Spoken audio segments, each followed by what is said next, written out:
Hello everyone, welcome on in. Happy Monday. I know, it's a weird day to be streaming on.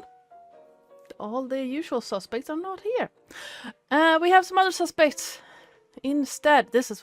I'm normally like, I'm so used to campaigns that have been running for a while, so I'm not good with the whole starting stuff anymore. Anywho, today we have a great roster of players in this, our new pulp noir campaign set in the world of Eberron, which is one of my favorite settings when it comes to D&D. And for those who are regulars here, you would be shocked when I say the music you're listening to right now is not by Adrian von Ziegler, it's provided by Sirenscape. And so will these sound effects during the game be. The overlay and the starting soon screen and most of, if not all of the maps that will be featured during the game were also made by me in Incarnate. You can find them after they have been used over on our Discord. Because we have one of them, and if you miss a session and want to catch up, or you want to check out all our other stuff, you can check them out on YouTube. Updated today with the not latest, but the second to latest 8 coins for the ferryman episode. But I think that's enough. Oh, and Lilith isn't there, so I guess I have to do it myself. If you want to see what you can do to help or hinder the party, you can type in !perks in the chat. We have a clean slate right now, but that should hopefully change. Enough jammering from me. Let's introduce our players, and let's start with Jason. Who are you and who are you playing?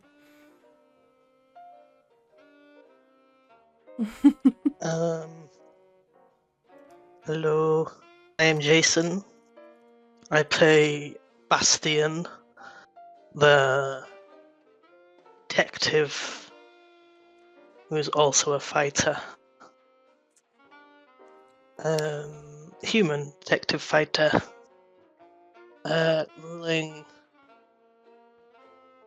Coming to help with the Mourning rails, as he's come to the decision that his city is a dark and corrupt place, and he no longer wishes to be there. And now he's about to find out the world's a corrupt, dark place. So yeah, here he is. Wanting to find a place that isn't as dark as his soul. Psycole, who are you and who are you playing? I am Psycole. I am playing Remus Daldorn, one of the twins in this party, and he is a Kalistar barbarian. He doesn't think a lot, doesn't talk a lot, so yeah, should be fun. Speaking of twins, Nat, who are you and who are you playing? Hello, I'm Nathan. I am playing Romulus Doldorn, the other twin, and I'm a Kalashtar warlock. Haha. Nat also did the art. Not that one, that's a placeholder. But Nat did the other character art, which is amazing. Thank you. Yes, it really is. And yes, check out his YouTube channel if you want to see some great art being made. And last but not least, Vits. Who are you and who are you playing? Hello, I am Vitskugga, and I am playing Valeriel TLA, or the Velvet Siren, elf, Mark of Shadow elf, bard. Nice. Here to cause chaos. I was about to say ruffles on feathers. Oh yeah, all ruffles on feathers, all right. And Yeah. Make it stop.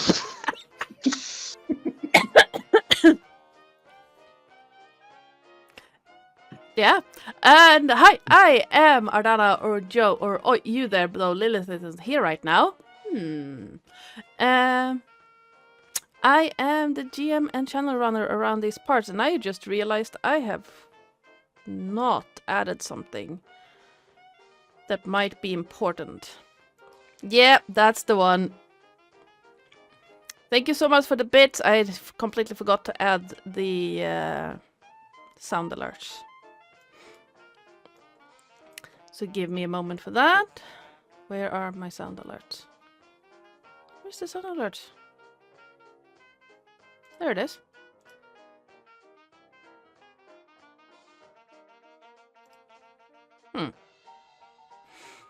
Sorry about that, Emil. You didn't get to scare me this time. The last few times, he's... Yes. There it is. That actually made me jump.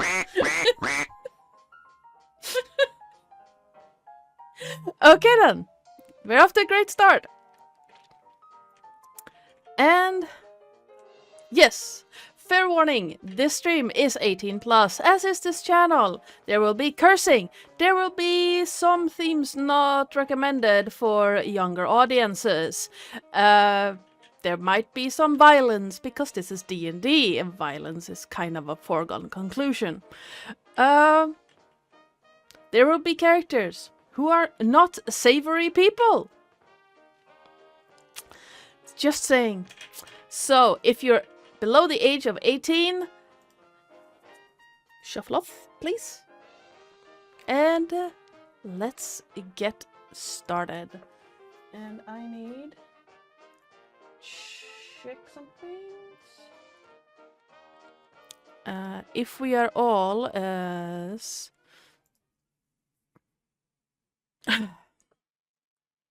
comfortable as we are going to get, let's me just grab some of this music or sounds, and we shall get started.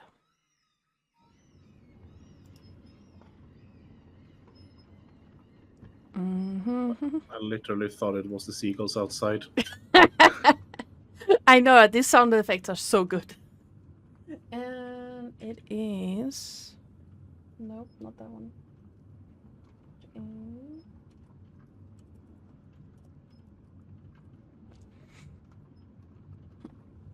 I should probably make a sound set, my own sound set for this, but me, I haven't yet. Gonna grab that.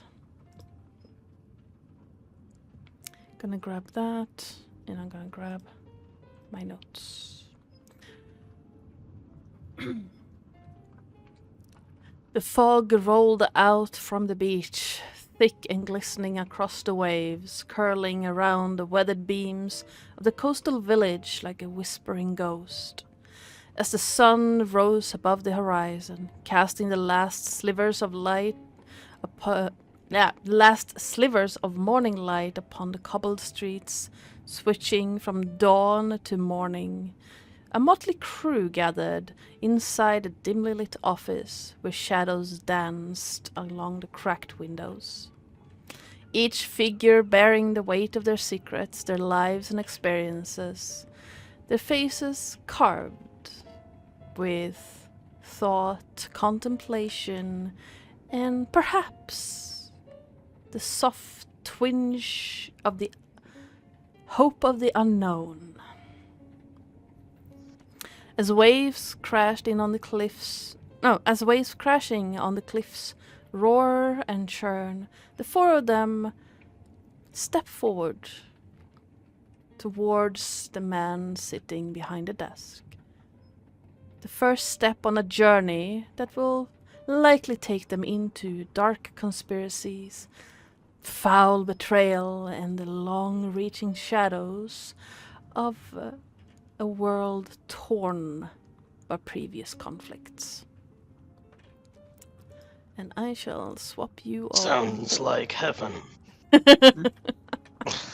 Nice. I'm gonna swap you over to... I like that. Hello, can we... Why? Why are we not swapping? Why are we... Roll20. Update. This turn of the century, pretty please.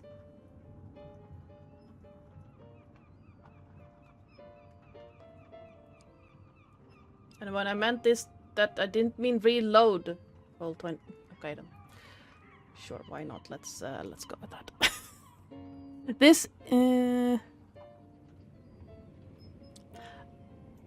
I think I heard something like that. Why are there only 3 characters on this? I don't see anything. No, because apparently your token is not on the map. No, wait, you did. It is. Well, apparently I also play. Nope. It should be on the map.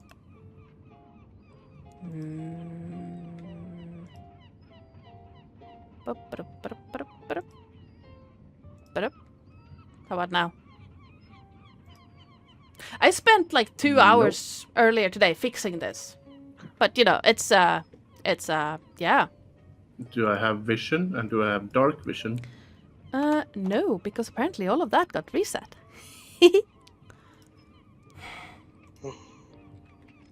All I see is darkness. I love it. Like I said, I spent 2 hours earlier today fixing all of this. And it has decided that no. Like so, and then I need to put Remus on the map. Because apparently he was not in there. Yeah. Cool, cool, cool. Now, can everyone see the map? Yes. Yes. Yes. Awesome.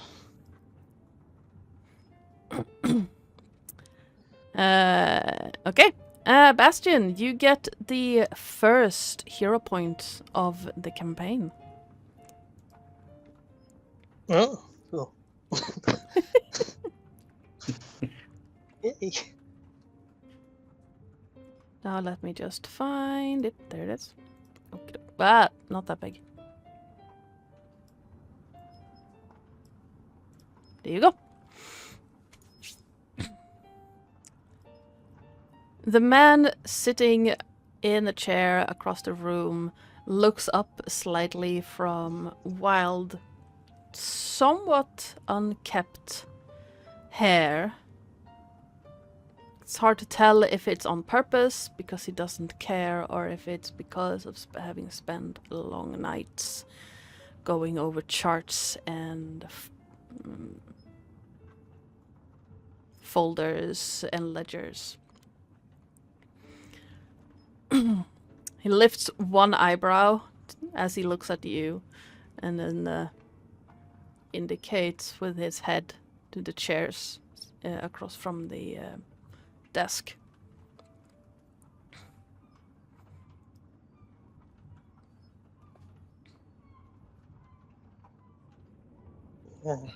Valerian is just gonna walk up and sit on this chair, I guess, then, and just saunter over.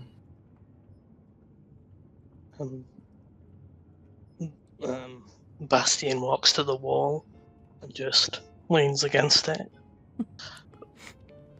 I look around and With his I'll sit here. Remus doesn't say anything. He just walks over and plonks his ass down in the chair.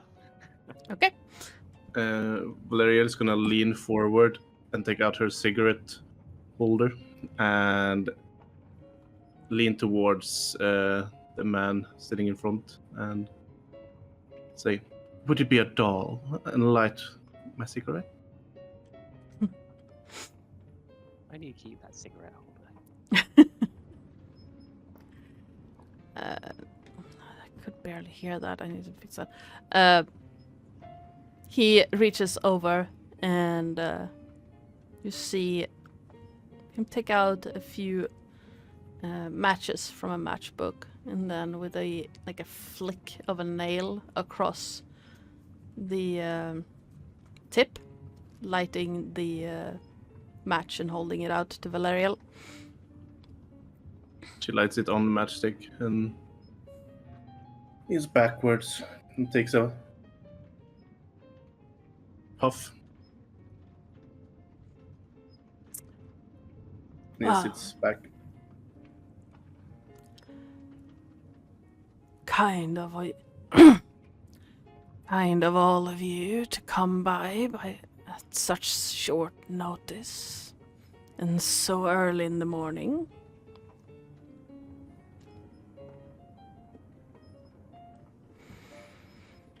It's not early for me. I never sleep. I'm always kept awake. And he sags his head like he's depressed. Like, "Oh." A man of my own working code, then perhaps. From what I've gathered, the 4 of you are the most efficient members of the Finders Guild. Each of you having your own brand of intel gathering, people gathering, or just finding the most efficient way of doing things. You're also a You're pair. not wrong, darling. I try really hard not to be wrong. As you say that, Remus will stand back up again. Kind of, and then it's like reach into his coat and then kind of unhook his great axe, put it down next to the chair and sit back down and just grunts as if he forgot that it was there when he sat down the first time.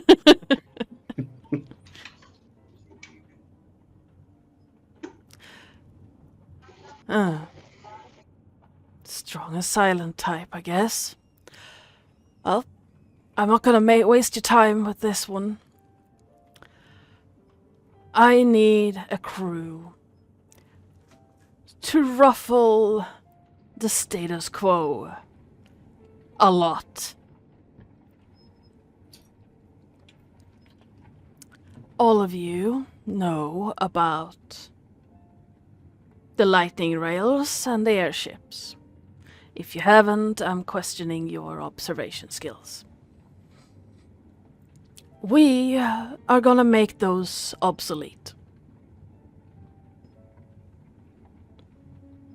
When you say obsolete, care to elaborate?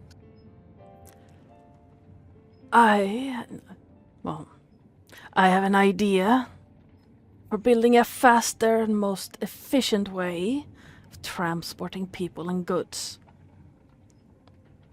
At a cheaper rate than an airship.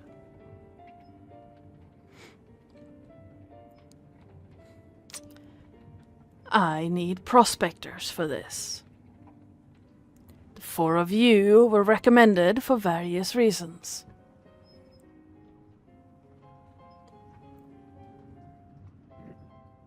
And what's in it for us? Fame, glory, and enough money to fill and sink a Lyrander airship. I demand free travel. On the new rail? Mm-hmm.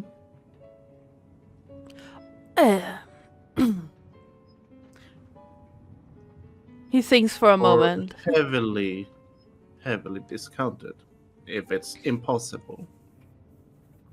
Nothing's impossible, dear. It's only various degrees of difficult.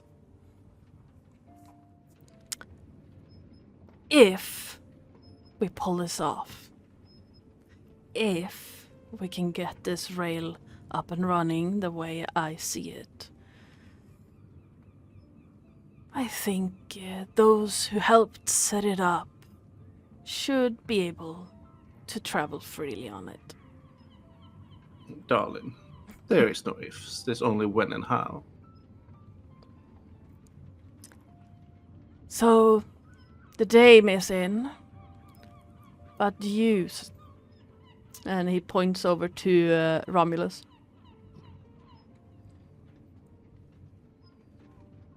I've got some things to settle, so I'm in. And Mr. Strong and Silent.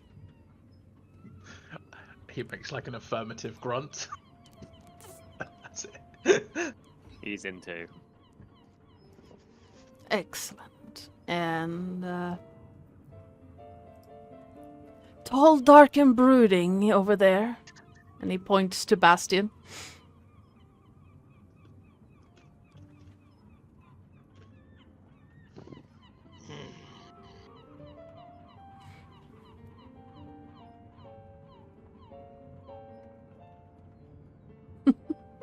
He's just gonna finish his cookie first. He pulls a cookie from his coat. Yeah, literally, he's just like, when she got his breath. What? Oh, God. Got a coffee and everything. He's just he brought a coffee with him. It's like, rich and famous, not really my thing. Especially with the rumors that certain people are after me. Well, They kind of glares at him. like, a lot of money can make even the most aggressive of trackers go away. For the right price, obviously. I don't typically pay people to leave me alone. If they bother me, I make them leave me alone. Depending on what circles you move in, maybe if I'm lucky and you give me plenty of reason to do so, I could pull some strings and ask my daddy if he would make them go away. Right. I'm not sure you can make this go away, but I do want some form of protection for myself so I can do whatever I want, do my work without having to deal with problems. But mostly I want protection for the little girl I talked to about. We already cleared that one in. If you decide to take this job, House Thrask will not pursue any contract on finding you. No matter how much money we're talking about. He nods and goes, acceptable. So, Fine. I guess I'm in. I don't have to talk to any pencil pushers, do I? no, I assume that was the elf dame's job. I can handle them. Right, Good, I do have one Apparently not, request no. though. right. Not sure if my previous employers mentioned anything, but I would love if we would at least pass by Metro City once we go through whatever is left of Sire. Lady, if you can connect Metrol to my vision, you can do whatever you want. But that is a detour of roughly 5 days. Unless we will not fund that up front, but if you show that you have connected Metrol to my idea, we will reimburse you for everything.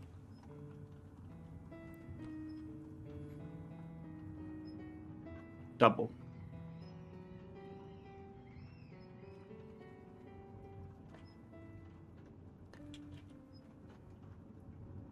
Um, 50% extra.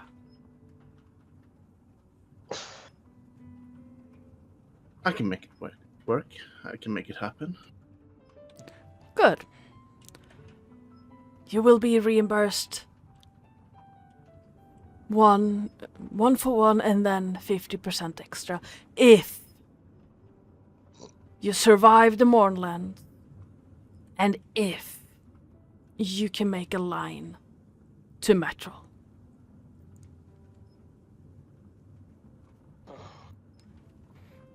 Just But- point me to the person I need to convince, and I'll make them. If I knew who lived in Metro, we wouldn't be having this conversation. We shall find out then. Indeed. First order of business, though. And he's gonna stand up and then roll out a map of the continent.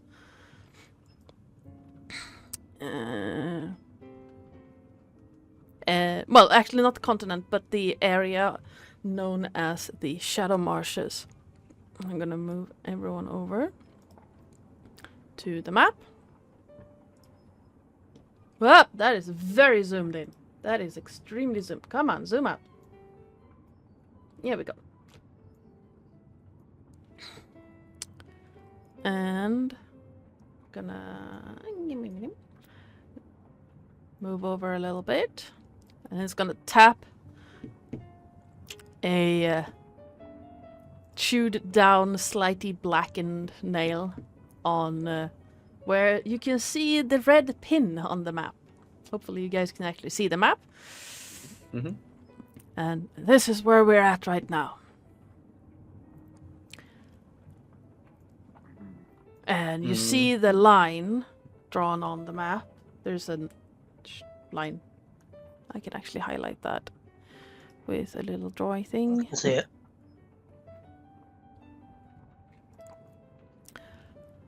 I don't see it either. I can see it. It's this, right? Yes. Oh, then I can see it. My idea, and this might not work, is straight line Oops. across the entire continent. Give or take, say 20 miles, because mountains and rivers and lakes are a thing that are expensive to cut through or under or over.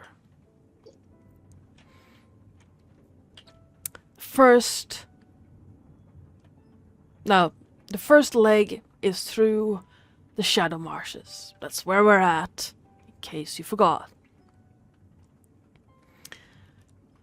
It might be bug infested, it might be swarming with cultists, but it's home for what it's worth.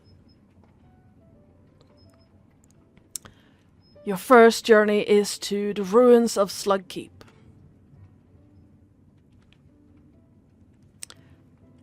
How you get there, when you get there, I don't care. We'll give you rations, tents, and fresh water for the journey. You will also be provided any weapons and similar tools that you will need for the journey. Your objective is to get to Slug Keep and set up a base for people to start building a train station. That's all. You just have to clear it out. So we are basically setting up for your builders to do the rest, I assume. Yes. Since you want a straight line, do you want us to avoid cities that are too far away, or do you want us to actually go into cities where people might be getting easier access to your rail? If the journey doesn't take you too far off the idea, I would be happy if you could convince city people to connect their line. But if it takes you more than a day or two to get to the nearest city, just ignore it. Unless you really want to go there, but House Thrask will not be paying for it. That said, if you pass through a town or a village, House or the Finders Guild will be paying for food and board.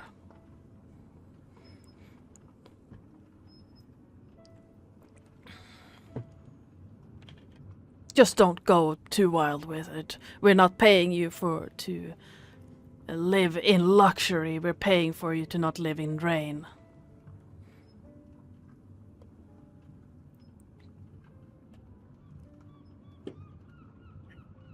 Then comes my next question then. If there's no cities, I assume you want more than one train station along the road. Are we meant to set up new settlements as well? Through the Shadow Marshes, there are several villages along your route. There are settlements on the way, and there are some areas that could be perfect for new stations. Example here, and he taps the map where you can see it. It says the Glum River, and you see the forest starting. Mm-hmm. The gatekeeper druids of the woods have already said that as long as we don't harm the woods, they won't stop us. So a station at the edge of the woods would serve us well. Same thing on the other side of the woods, near Blackwater Lake. Now, Blackwater Lake is where I've planned a slight detour. Because deliveries from the coast come up the river to the lake. Setting up a station at the northern end of the lake would be beneficial.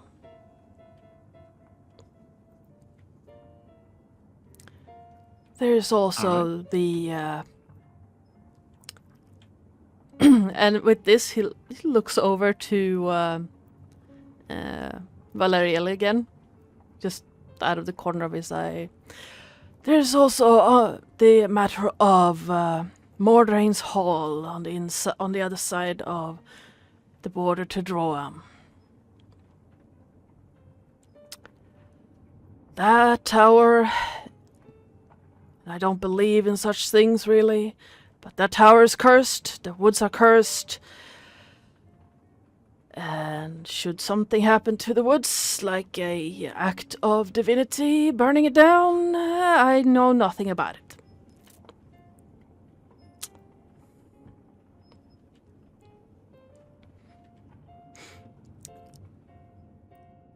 I'll leave that to the muscle.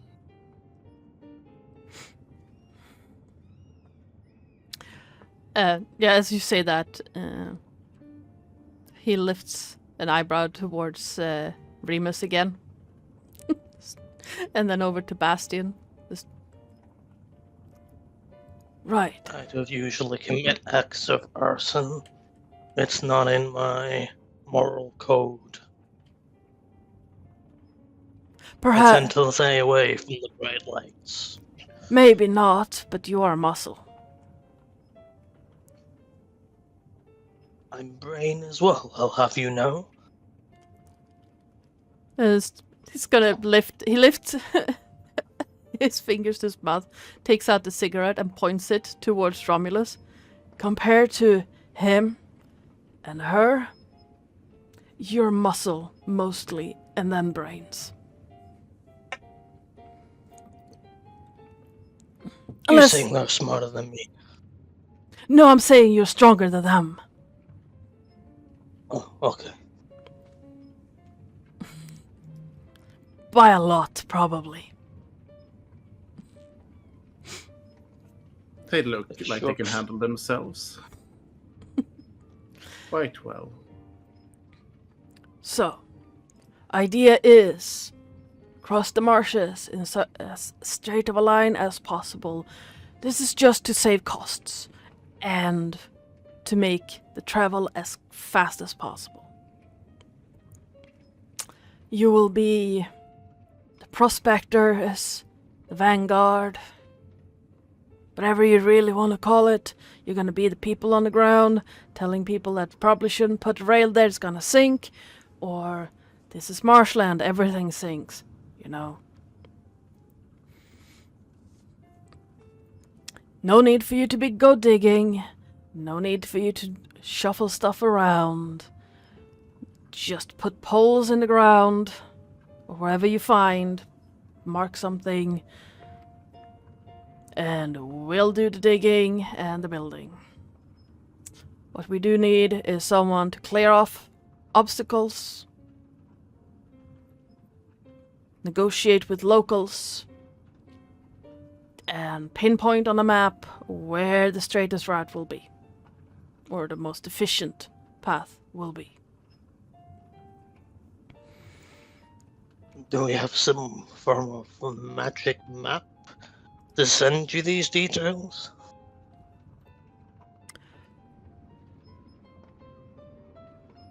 How do you want this information sending to you if we're in the middle of a bog?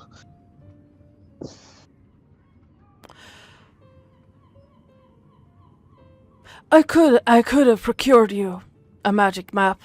Probably could have done that. Didn't think about that. Probably should have done that. I did source you a couple of sending stones. So once a day you can give me That'll do.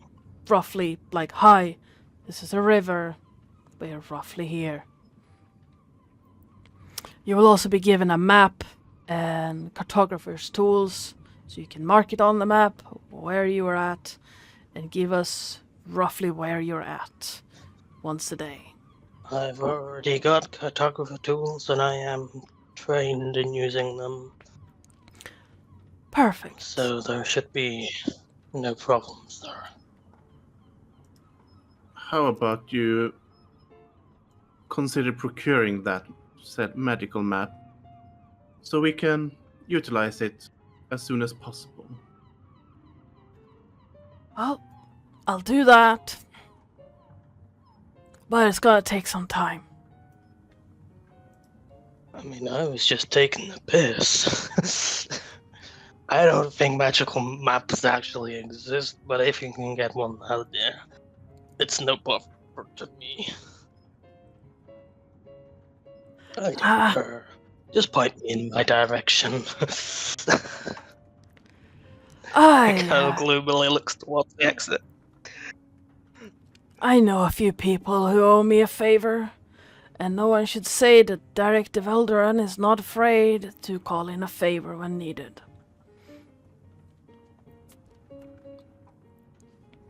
I'll get you that map. Might take a couple of weeks, though. Much appreciated. Now, I do have one question. right. What's with the goon who has wearing a headscarf? He kind of point gestures on this guy. He's like, what's with the goon wearing a headscarf? I might be able to take care of problems myself, but if I can pay someone to do it for me, why should I fight myself?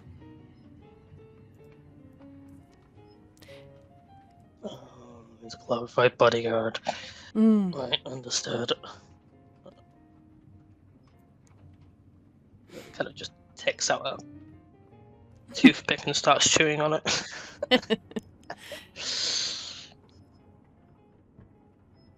I don't think there's any glorified about it. He's my bodyguard. Paid very well as well. Now, the dame, tall, dark, and broody, has been doing all the talking. Do you have any questions? And he points towards Romulus.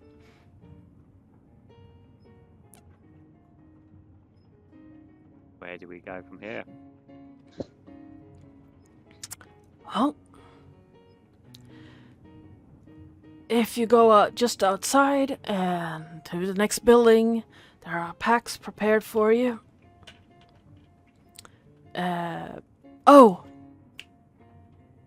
Someone actually recommended this, and it's gonna start rummaging around under the desk for a moment, and then popping up onto the desk on top of the map. You see a banged up, what looks like a metal container with a screw-on lid. Along the side, along the rim on the bottom, are etched in runes, and on ending the runes, you see the why can't I remember the symbol of that house? Nope. There we go. You see the what's that? Oh, the head of a gorgon stamped into the bottom. The house, the mark of House Cannith.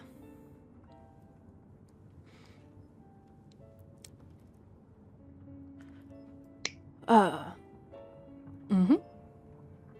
I recognize that. I recognize that. Oh, a friend of mine gave me this years ago. Haven't been able to use it. Should help you with not having to drink swamp water as you're walking through the marshes.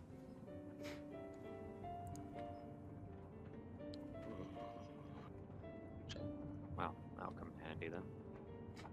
Oh, whoever wants to carry it, you can Did you have say it. it's like a...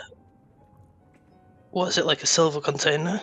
It's like a metal container with a screw-on lid. It is a decanter of endless water, but it doesn't look like a decanter. It looks like an oversized thermos. Yeah, okay. Well then, Bastian's looking at it, he's like, how is somebody's grandma's ashes gonna help us drink swamp water? As he fixes an ad.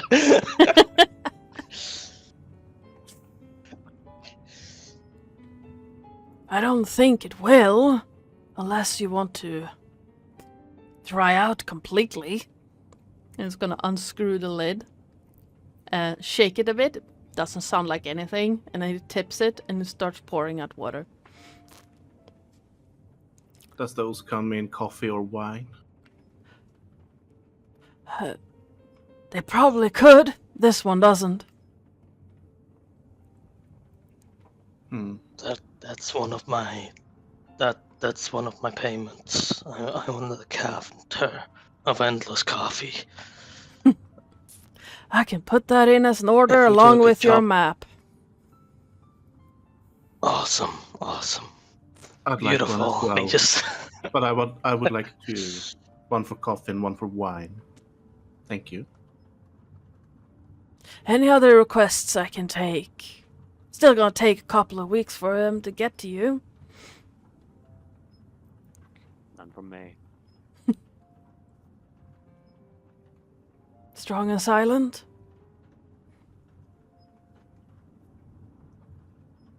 He'll open his mouth as if he's going to speak. And then he just grunts and shakes his head again.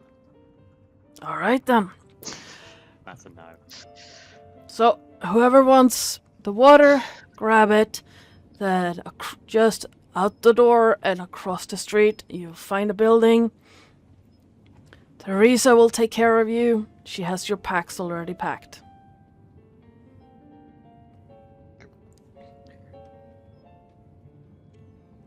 Remus will stand up and grab the decanter quite quickly. All right. Romulus will start heading to the door. Valerial is moving towards the door as well. Have I not added this? Oh, I should probably actually give you this guy. Show to players. Show to everyone. That is Derek de Velderan.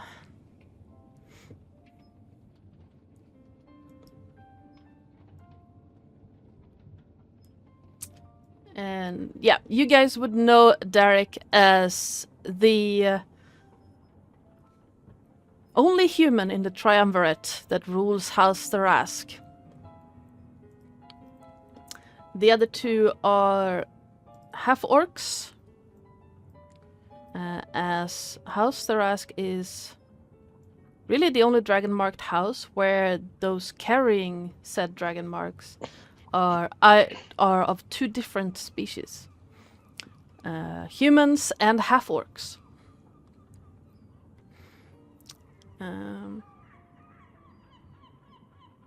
You would also know that Derek has the dragon mark of the House of Finding, but the mark is not visible. Not, like, from where he is sitting, at least. You would also know that the other two is Kundar Ashta, who is the half-orc who leads the Dragon Shard prospecting operation in the Shadow Marshes, and Maagrim Torn, who is the one of the high-ranking gatekeeper druids.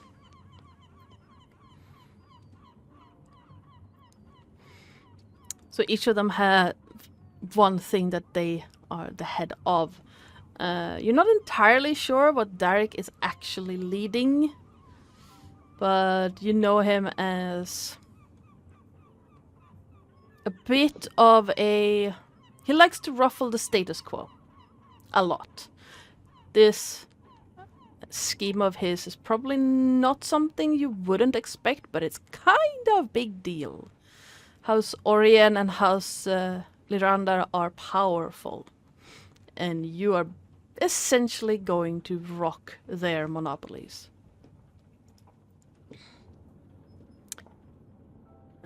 Sounds like fun. Mm-hmm. And I realize I haven't actually added her in. So, I'm going to add that to all players. Can be done by shifted by me. And as you make your way, no, people don't need to see that. As you make your way across the short jump, or across the path, leading out from the office, the day is progressing rapidly. It's overcast and threatening to rain. The store across the street from the office is rugged, smells of tar, has a couple of seagulls sitting on top of it. So something akin to a general goods store slash provisions. And you would know Teresa as a orc. She is tall, imposing, and loves to dress in frilly and cute things.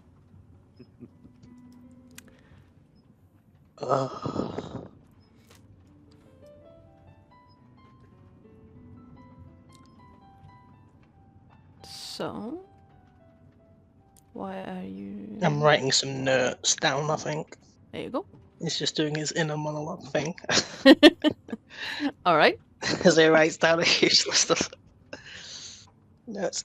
Where did it go? Where did she go? I lost my NPC. There she is. Nope, lost her again. There she is.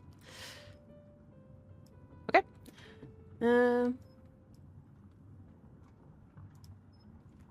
You can see a lot of people stirring around this small village, and most people are employed in this fishing village in one way or another. There are almost... What's the word I'm looking for? It's almost an equal split between... Or equal three-way split between humans, orcs, and half-orcs in this village. And most of them are now slowly making their way over to boats or machinery or similar things that has to do with day-to-day operations in a fishing/prospector village. There are some ships out on the water that either deal with whole-scale fishing or underwater dragon shard prospecting. The coastline is rough and unforgiving to those, especially to those who are not careful. As you make your way over and into the general goods store, you see a almost overly cheery Teresa standing behind the counter, just, well, good morning. How you doing? Oh, you're here for your packs, right? You are indeed. Oh, hi. Yeah, I packed them all myself. There should be everything in there. I couldn't pack the tents, they wouldn't fit. But you're given 2, so there should be enough for everyone. Are you telling me I have to share that? Oh, it's a good way to keep warm. Not Do you wrong. have a spare? I think so. If you give me a couple of minutes, I'll go check. Anything else I can grab while I I'm hope back you- there? Sorry? Coffee. As much coffee as you have. I need at least a month's supply.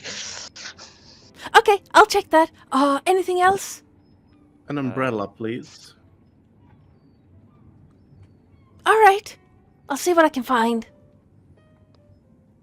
For the swamp? Whoever's I'd up with rather it. not Yeah. get more wet than usual.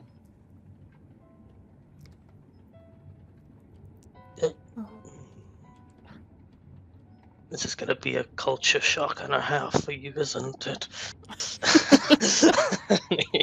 I can dirty my nails. That is totally fine. I just would like to keep myself dry if I can.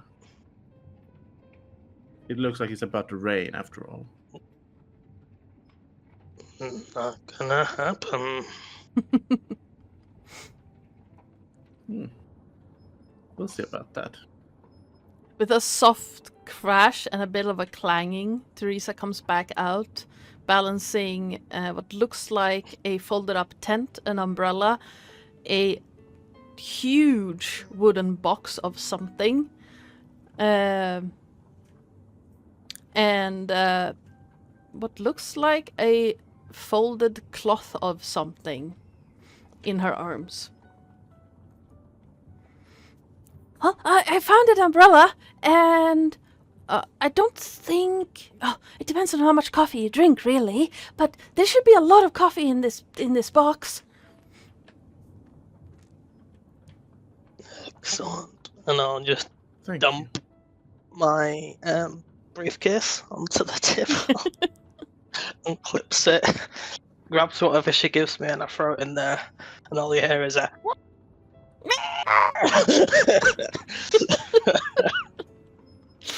Bastard, Oh. quiet down, Archimedes. Your briefcase is screaming. Is it supposed to be screaming? No, he constantly screams. All right. He keeps me up at night. Not that I mind. Well, that you should probably see to that. He might be upset about he. Is your briefcase? It's a he. Okay. Right. Well, I found an umbrella, and I also found a waxed cloak that could keep water out. I mean, you are all given waxed cloaks in your packs, so or oiled. That's what he said. Oiled cloaks. They're oiled to keep the water out. But I found an extra oiled cloak if you want it. It'll come in handy.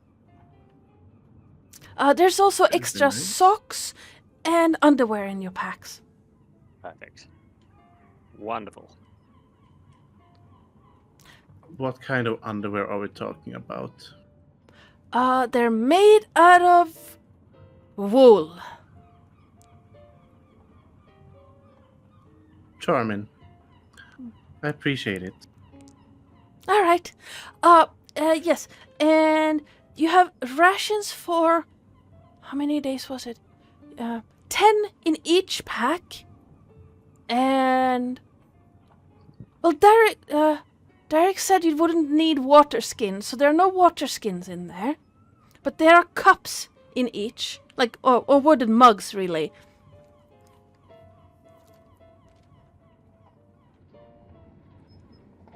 What about a kettle?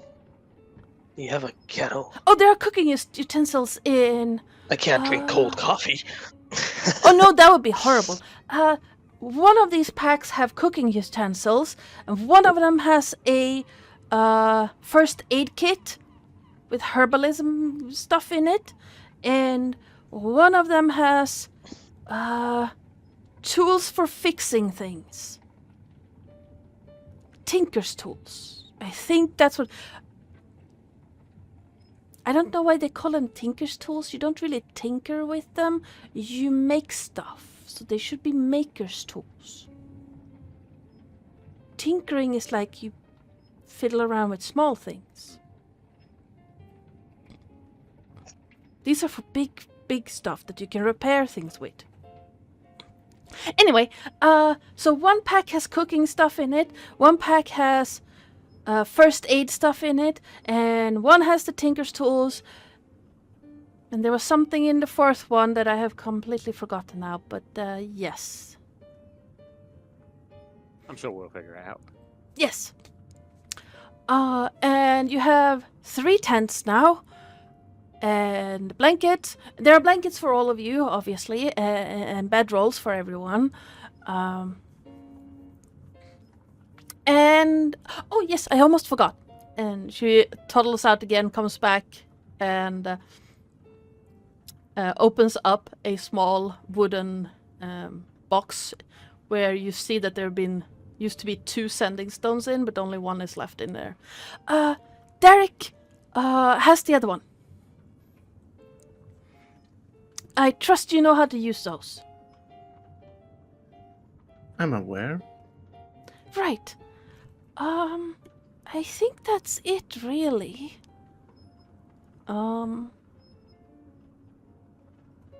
Yeah, that's everything I was told to pack for you. So, good luck, I guess. Thank you so much. Thank you. Oh, I'm I dumb. must just say I love your hair as well. It's Thank marvelous. you. It took a long time to actually braid it. My hair was a mess this morning. Oh, I'm sorry. You were supposed to be pick a weapon you wanted. If you don't have one, if you want an extra one, or something like that.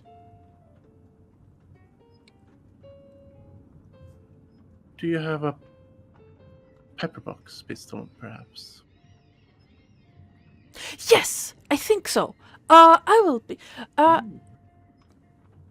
Anyone else want something while I go grab from the back? Otherwise, the other weapons are on the wall. We don't have anything magical here, obviously. Who would send across the swamp for a fishing village? But if you put in a request here, we could probably make something happen, but it will take a while. Swamp and all. But okay, if you don't want anything extra, I will be right back. And she'll vanish out. And once again, you hear some crashing, some sliding of wooden boxes, and something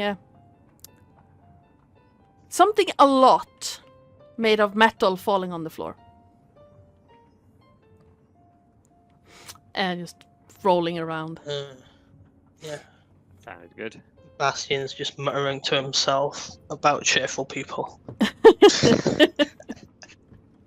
It's just like, cheerful people. Like a chest in a dungeon. You think you can trust them? And it bares its teeth. It's a fucking mimic. He just slaps his hand. He can't be dealing with this cheerful person, it says. But yeah. Yeah, Teresa is a bit too cheerful trust that. for it to be fuck off early in the morning. And yeah, she comes back out again with a wooden box and a pouch filled with something. Oh, I found it for you. Here you go. And she holds out the box. And then, oh, and you will need these. I've never used a pistol myself, but you will need bullets for it. That would be appreciated. I was about to ask. Oh, there are 20 in here. I think. I kind of dropped the box on the floor. So there's. I think I got all of them, and if I did, there are 20 in there. Wonderful. Right. Well, like I said, good luck. Well, Thank you very much. Sorry? what weapons does she have on the wall? Is it just regular weapons? Yeah, it's just regular. Nothing like. The biggest thing in her store right now is probably Remus's great axe. When it comes to weapons. Okay. So So nothing. nothing for a fist fight or anything like that. No, not really. Would you have some javelins Yeah, or okay, anything well- like that on any walls? Yep, there would Remus be a would couple of. Remus would literally just walk over, pick them up, nod, and basically All put right. them under his coat. Be careful with those, they're sharp. He grunts. Who took the first aid kit? Or healer's kit? Did someone take it? Nope. Oh, you're more Nope. welcome to have it if you want it. Well, I'll take the healer's kit then, just to make sure to keep you boys alive.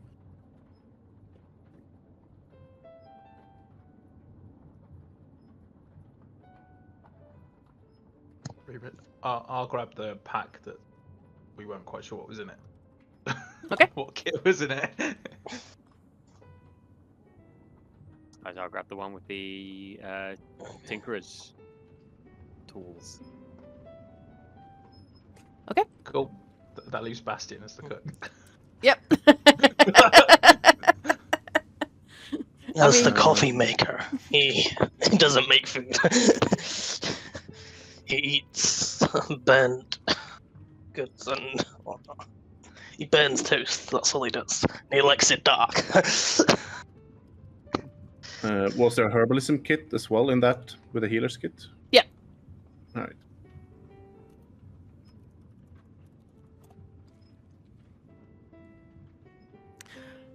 So, yeah, Don't think the we need that. unknown kit Mm-hmm. is a climber's kit.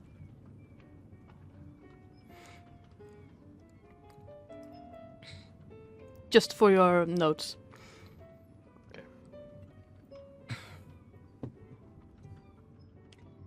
Could you write this down somewhere, by the way? So... Yeah, absolutely. Let me. Oh, my back is killing me. So pack 1 cooking stuff. All of this is in addition to like the tents and all the other stuff that you would normally come with as your starting gear. So pack 2 has the first aid kit. Pack 3 is the climber's kit. And pack 4 is the tinker's tools.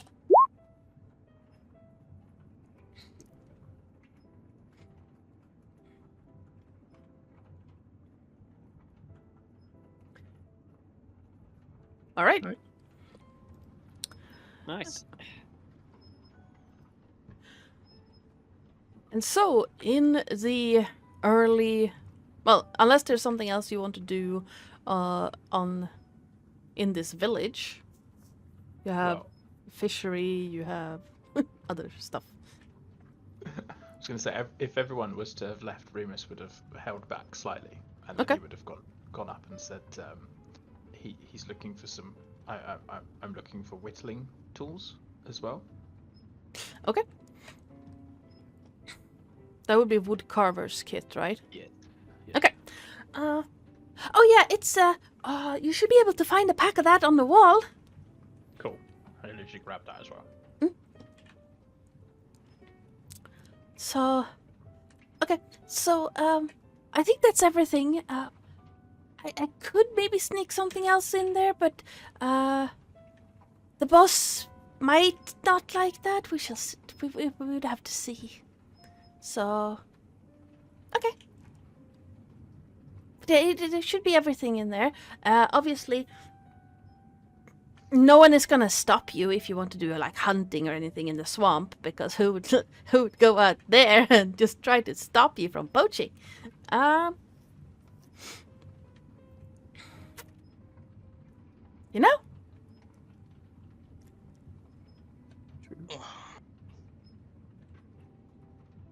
True. That is true, I guess.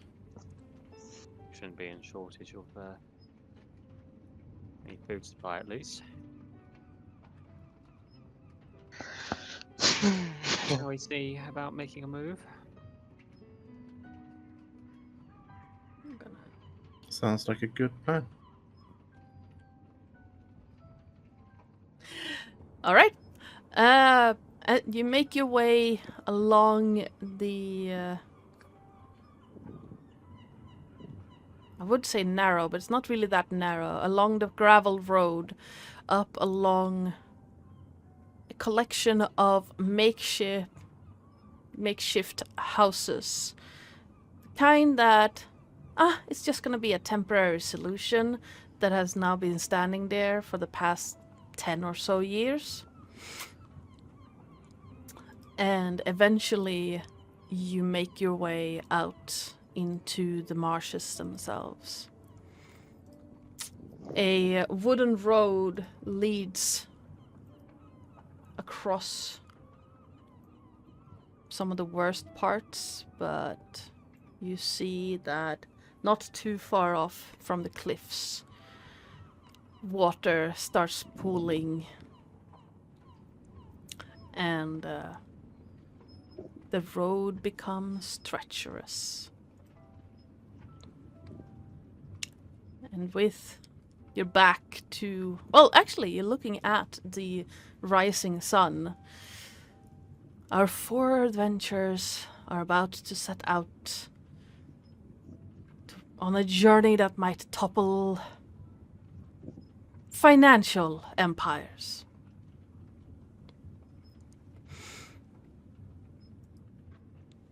All right. I Right. need to just swap the music. And as you take your first steps, the scent becomes less and less pleasant. And it's not really like pure rot, but it's very uncomfortable. And the first few hours trudging along the wooden pathways is not that bad. It's muggy. It's buggy. And you can hear bugs buzzing around your heads, mosquitoes and cicadas, making all kinds of noise everywhere. The lapping of water along the wooden pathways as you pass.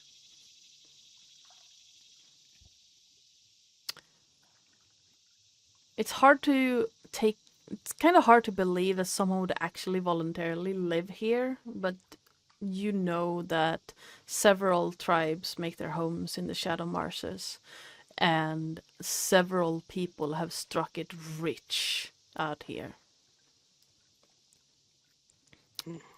Mainly prospecting for dragon shards.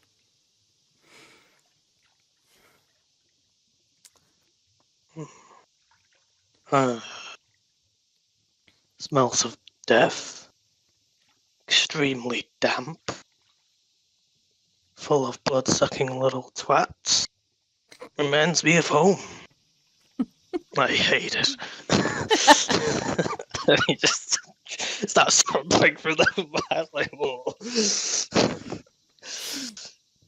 He's very unhappy because it reminds him of his home, and he does not like his home. Romulus is like, I wonder what his deal is, and just continues walking. Okay. Just grumbling. Grumble, humble, grumble, mumble. Remus, what are you doing? Remus will have headed out in front of everybody and will just be ploughing the way a little bit, kind of.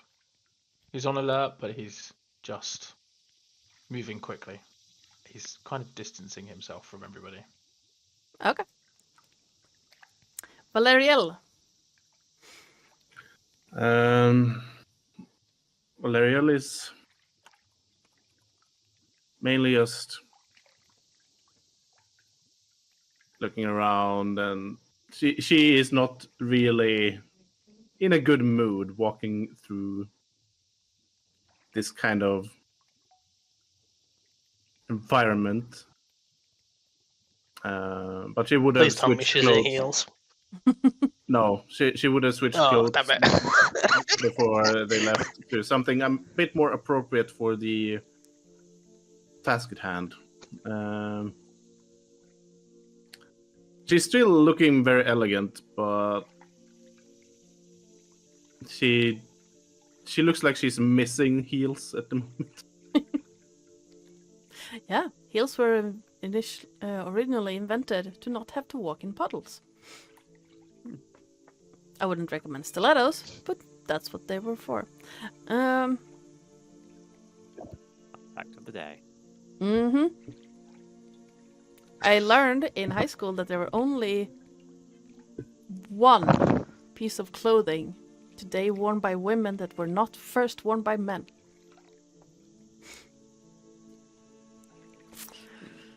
And some men could use it to not break their backs.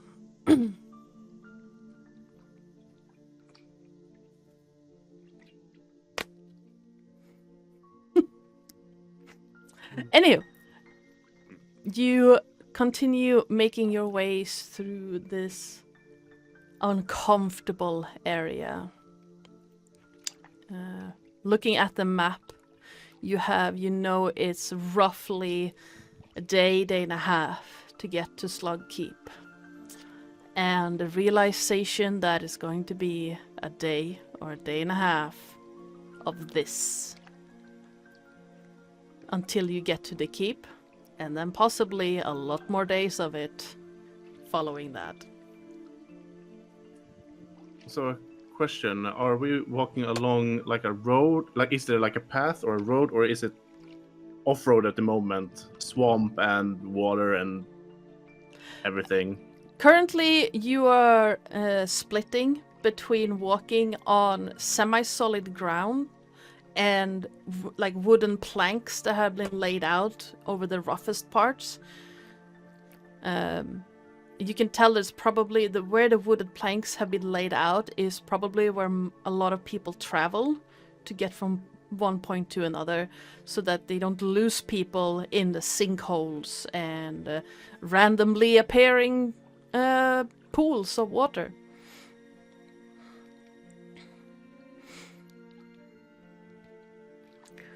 Yep. And Remus, since you're leading the charge, could you please give me a perception check? Let's roll perception. Nice. Who would be at the back? I think Valerial would be in the back. Okay. Could you also please give me a perception check?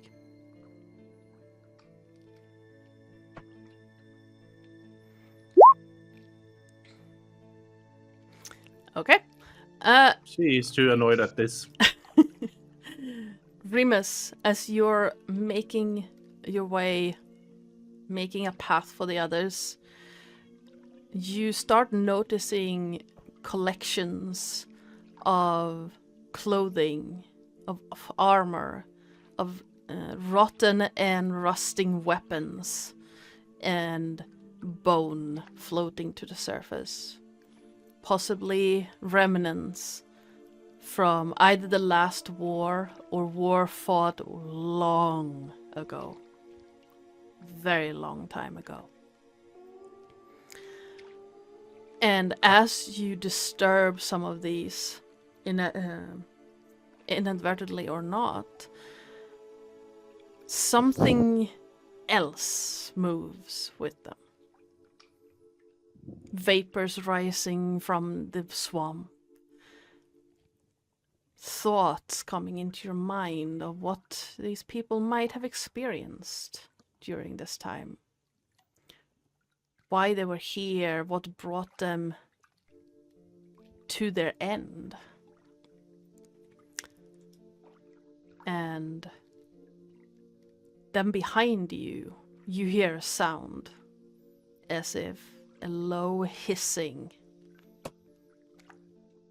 Not the clanking of a door, because my door's being dumb.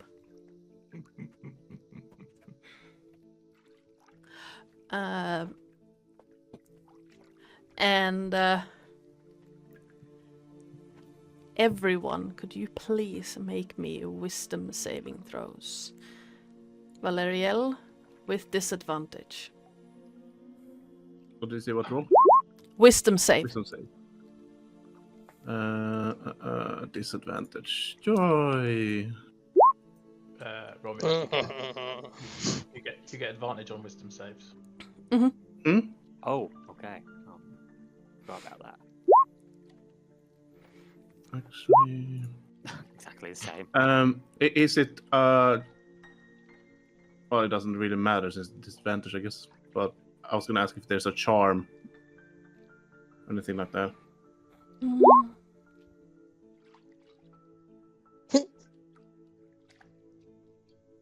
Not that it matters. No.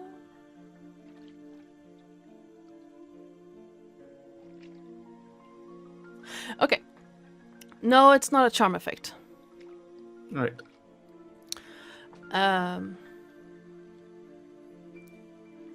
Oh, I forgot. This place is called the Crawling Swamp. That fits. As things stir and move in between each of you as you're making your way along. All of you start hearing whispers in your minds.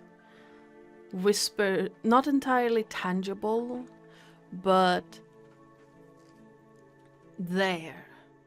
As if someone is trying to talk to you, someone's trying to draw your attention and trying to pull you towards where they're laid. I was about to say laid to rest, but that doesn't really fit. Almost like the sound of the mosquitoes become more intense and then take on humanoid voices. Can't really make out the words. And Bastion, as you look around, something moves across the waters. And then on the other side, a figure seems to be pulling another figure out of the marsh. There we go. And Romulus, in the next step, a hand grasps towards your foot, threatening to pull it into the water.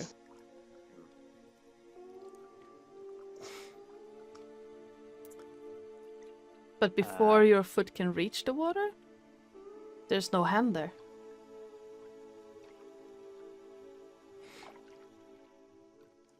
Yes. There's something going on in this swamp. Um, Something very bad. Did you guys see it? I felt something. Try and pull my foot into the water. What did you see? So hard to explain, but I felt like something was calling to me, and I swear I saw a hand.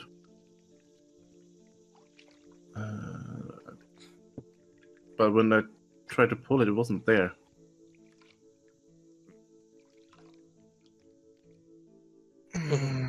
Bastion's just covering his ears. Yeah. I don't like this swamp at all. I messaged to Remus like how he's holding up. Would Remus have noticed anything, Lane? So, did anything directly impact Remus? You would hear the sounds, and if you start looking around, figures seems to move just slightly out of sync with the rest of the swamp. They're not really there, but they look like they could be there. What did Bastion say? You saw a figure dragging another figure out of the water. And then it just vanished when it hit land.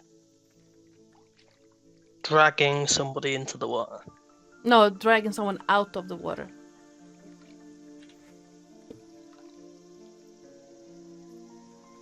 And then they disappeared. Mm-hmm.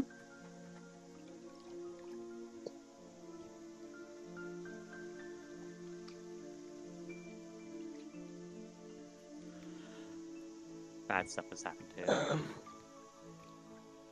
That's for sure. Bastion's covering his ears. He's like, oh, the last war may be over, but mine continues. He's like carries on walking, he's like...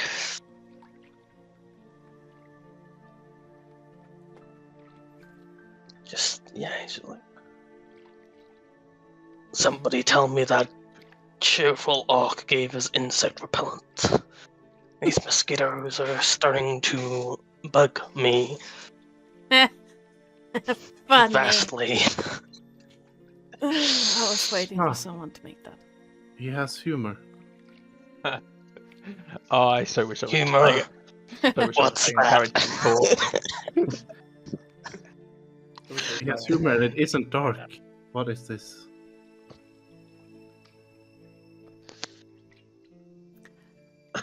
There is insect repellent in the bag, yes. 1 canister each. Enough for 1 week. Okay, you can. Okay. So it opens his briefcase slightly. And he goes, Archimedes, hand me the spray. No, the spray. I don't want coffee. Put the coffee down. Give me the spray. No, to the left. You put it with the shiny things. It's right next. Yes, that's the one. He grabs that spray and he starts spraying everywhere. Let's see if that helps with the buzzing sound. The buzzing of the insects move further away from you. It lessens the buzzing sound, but doesn't remove it completely. And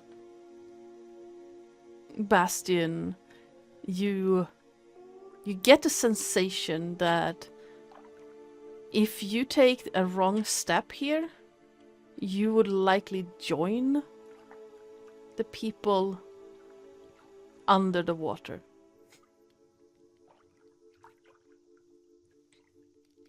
Nobody step into the swamp. You'll sink faster than my emotions. And he's glaring at the water. As if he's challenging every skeleton. It's like, try and move, see what happens. I don't intend on stepping into the swamp today, thank you.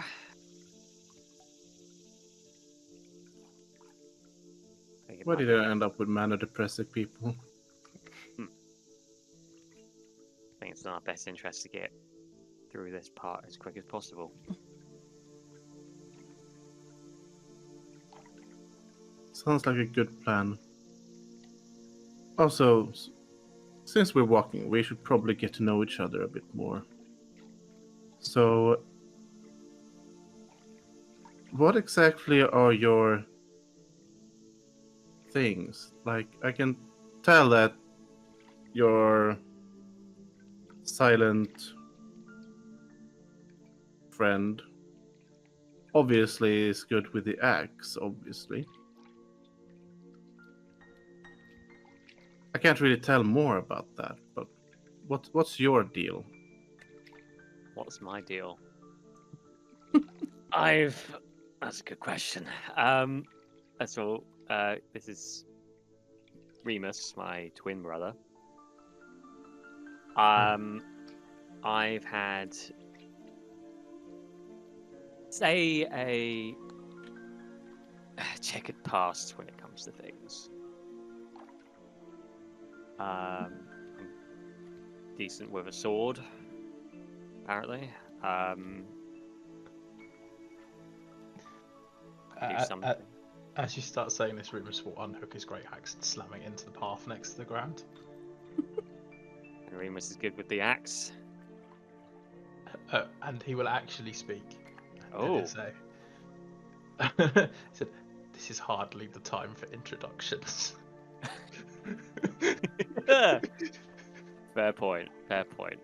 Let's get to a safer point first. There's always time for introductions, even in the heat of battle. And I will pull the great axe out and I will attempt to start moving forward, but I will move forward more cautiously and more aware of where I'm stepping. Yep. I'll follow suit.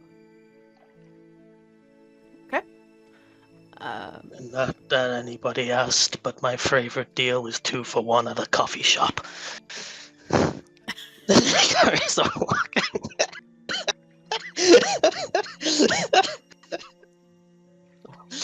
Okay, you can have Not even inspiration for that one.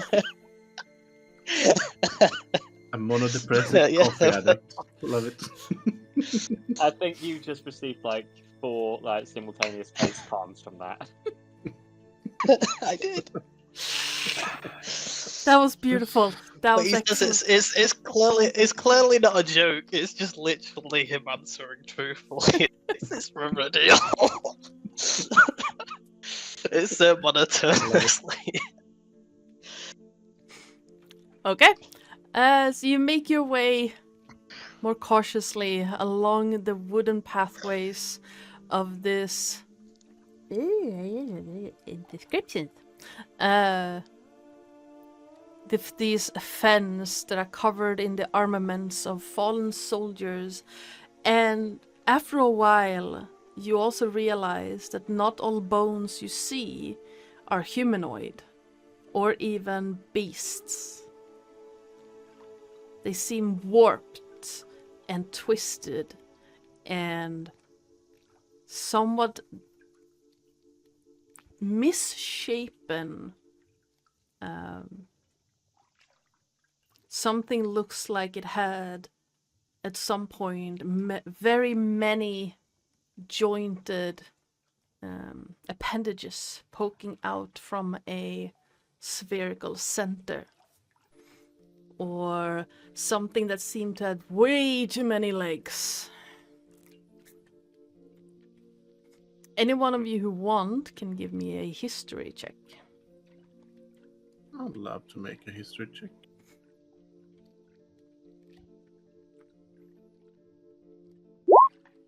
Oh, sorry. I should have been with advantage. 16. 5.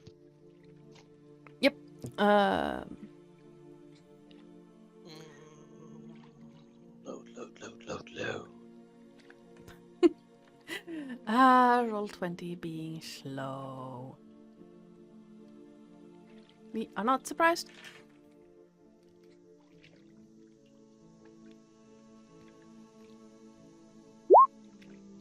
Do a history check. Oh wow! I have no idea. My first nat 1 of the campaign. Nice. Brilliant. Well, I'm taking a I'm taking a picture of that. I'm commemorating that moment. You rolled so low you forgot your own name. I mean, yeah. Who am I? Where am I? Why am I doing this? Oh wait, that's actually a pertinent question.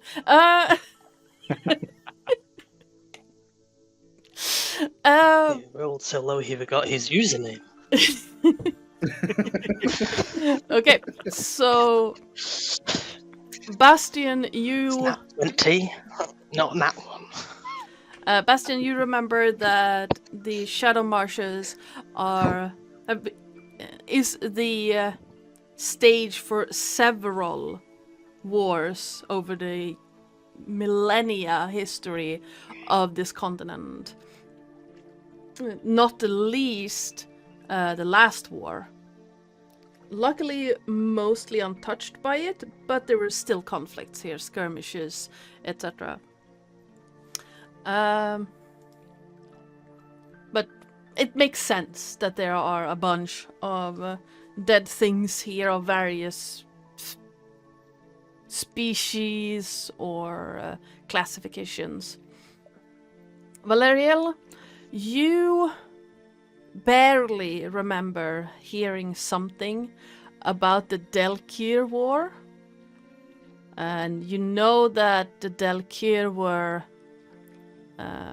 aberrations spawned, and they have now been locked away and banned from this world.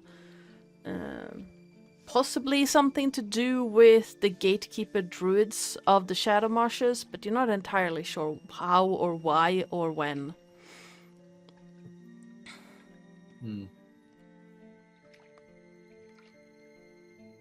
It's kind of eerie walking through this graveyard of several wars. I'm not surprised there's haunting images, that's for sure.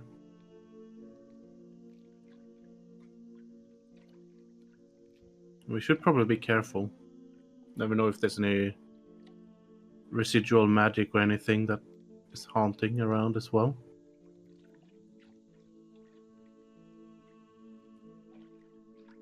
I have absolutely no idea where this place is, so I'll trust your judgment. This is the Shadow Marshes. There's been a lot of wars here. Last one being the Dalkir Wars. Some aberrant beings. Very unnatural. Now locked away, of course, thankfully, but that could explain why we're seeing things, hearing things.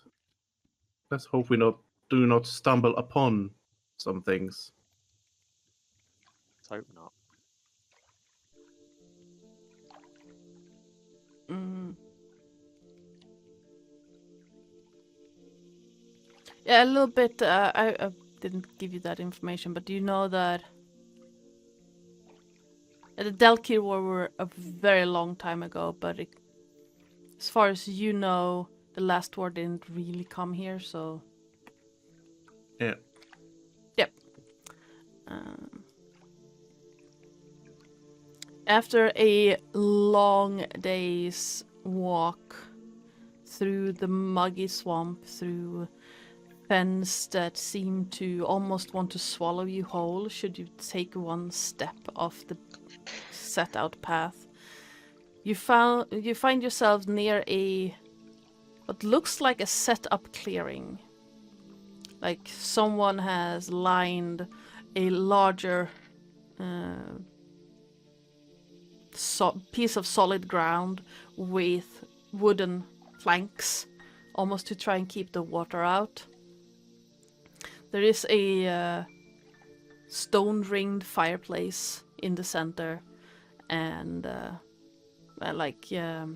retaining walls almost along the ground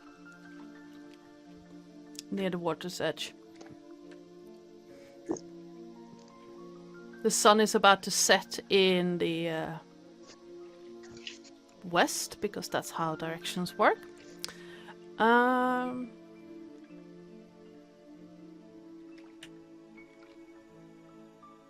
You're still a few minutes out from this safe space, but the sun is about to set.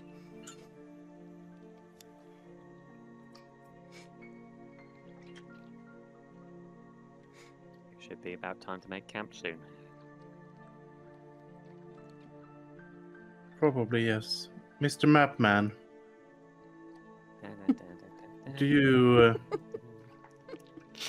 have any ideas of where would be a good place to camp?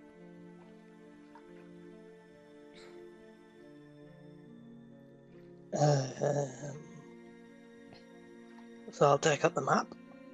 Mm-hmm.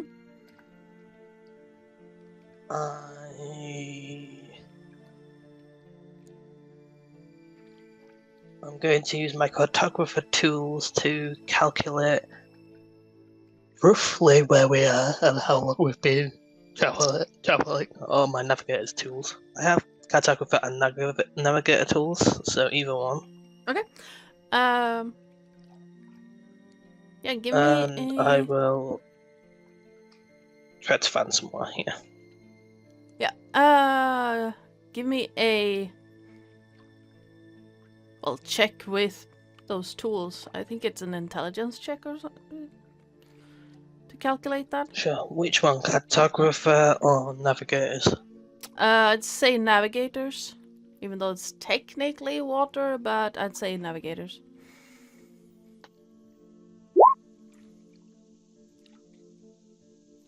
We're in a swamp.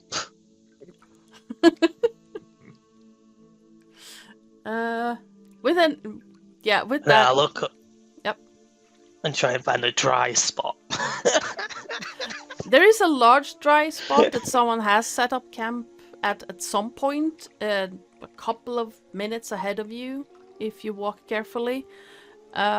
Looking at your map, you'd say that you've made decent time but there's still a long way to go. You can't really be more specific than that because swamp. The ground tends to shift in the swamp. I see. He's making like, pretending to be like, oh. It's like, so if we pass this tree, and we pass that tree, and we passed all of these other trees, we should be past that swampy part. Have we passed that swampy part? All these swampy parts look the same to me. Why is there so much swampy parts in these swamps? A few minutes that way, there should be a dry spot.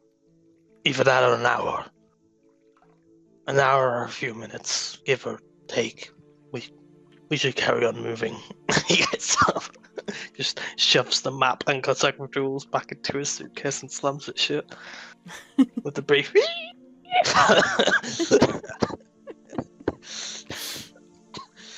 What exactly do you have in that bag that's screaming so much? My conscience, and I carry on moving. Probably not wrong. Right. Yeah, he is probably his conscience. He doesn't have much. Okay. After a few minutes, you do hit this almost fortified-looking piece of. I wouldn't call it dry land, but it's solid.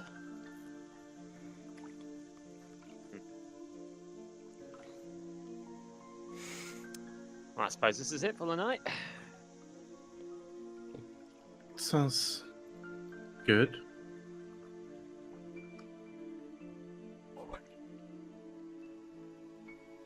All right. On this Take the solid first- ground, Mhm. is there like any trees or wood or anything like that for a fire if we wish to start a fire?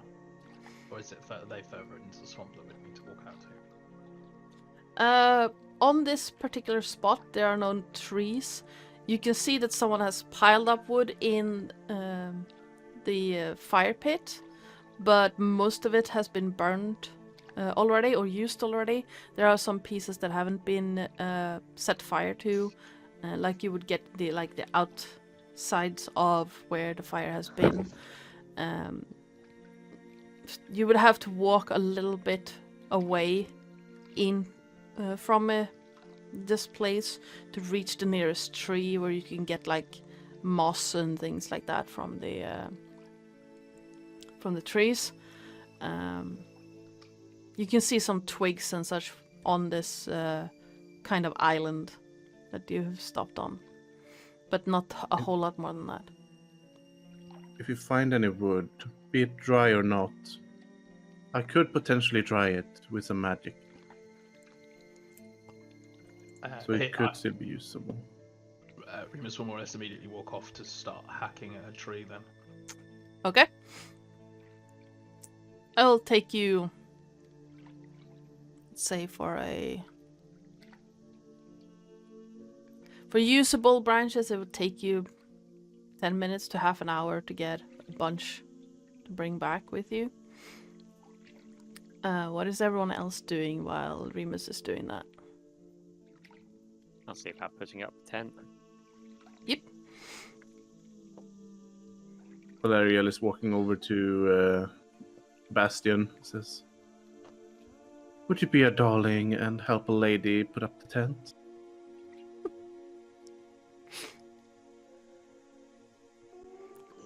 Please. It was just, you saw that he was just about to sit down and just like put his hat on his head and sleep where he so it's a little bit put out. He's just like, I'm a city boy. I can't say I know much about putting up tents. But, maybe nature. I shout from the distance. It's Man. okay, there's instructions. Instruction. Oh, okay. I'll read out the instructions and you can put it up. There we go, that's the teamwork. And I just start reading the instructions. Put part B with part C and connect it to 43. Oh, was that 4 and 3? For Forget one. about it. Just forget about it. Oh, She wait. puts up the tent. It's part A and B. And he's just carry on murdering. She puts up the He's tent trying to without read out issue. these, Yeah. yeah, of complicated instructions. The tents And are not then, that difficult to put up. It's basically like pole thing done. Yeah, but the instruction manual's like that thick. Yep. It's And he just goes, "Ugh," and he throws it into the fire to start the fire. Hey, kindling! Kindling. He's like, this is useless.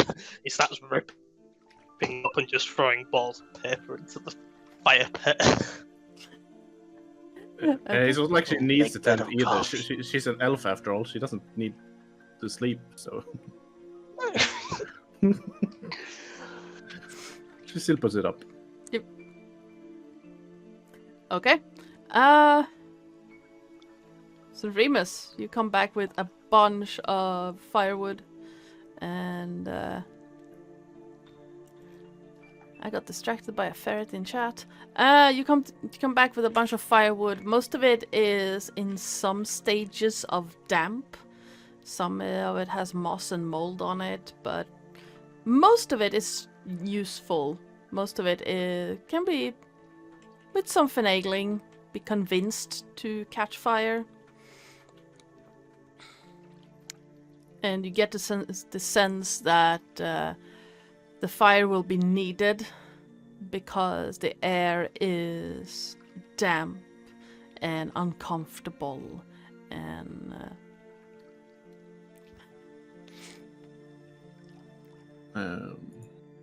I'm using prestidigitation to help dry the wood as well, just to make it easier to catch fire. Yep. You also notice that as the moss catches fire, the bugs tend to stay away from the smoke.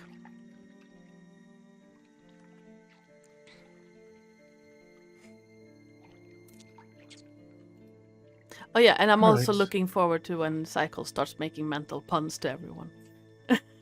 Yep. I had one earlier on about using the great axe as a fly swat when we were talking about the bugs, but I was like, I can't say it, not yet. It's not that talkative yet. So, would this be a better point of introductions then? Mr. Remus, was it? And as you say that, you feel his mind touch yours. And he says, "Yes." She kind of like flinches a bit from it, but interesting. You're a mind speaker. Yes. Unusual for someone with your talents, I'd say. Indeed. And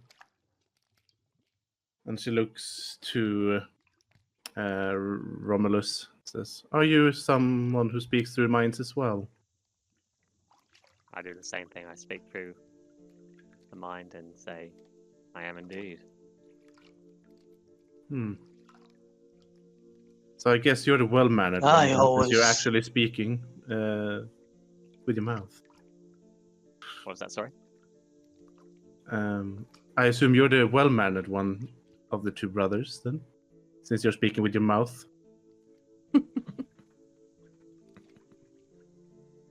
Remus is... He takes a little bit of time to trust people. I wouldn't say I'm most well-mannered out of the two of us. But I am more open to speaking verbally than mentally. I see. And not that anybody asked, but I also speak what's on my mind. Is that I speak to It's in Astrid, the fine. What's your deal? Well, with your mind. Yes. You just. What the?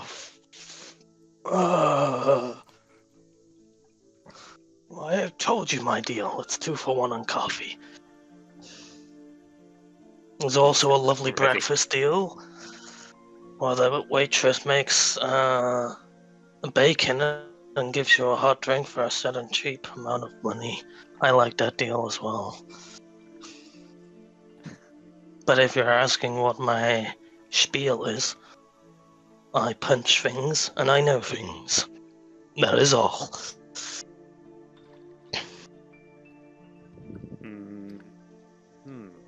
Are you saying this or are you thinking this?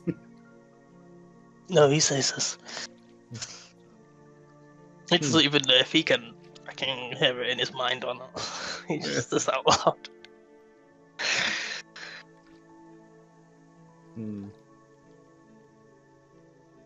Well, seems like you're a curious bunch.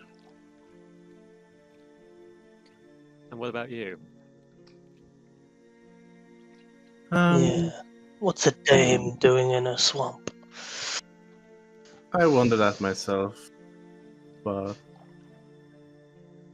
I guess the reason I'm here is because I'm looking for something. But other than that, I'm a famous artist. World famous, you might say. People travel far and wide to see my shows. And I'm very good at dealing with people socially, convincing people to do the things I want, getting the things I want, or making them do things for me so I don't have to do it myself.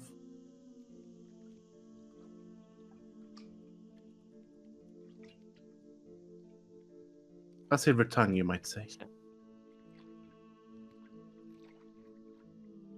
You certainly are a curious bunch, then. Yes.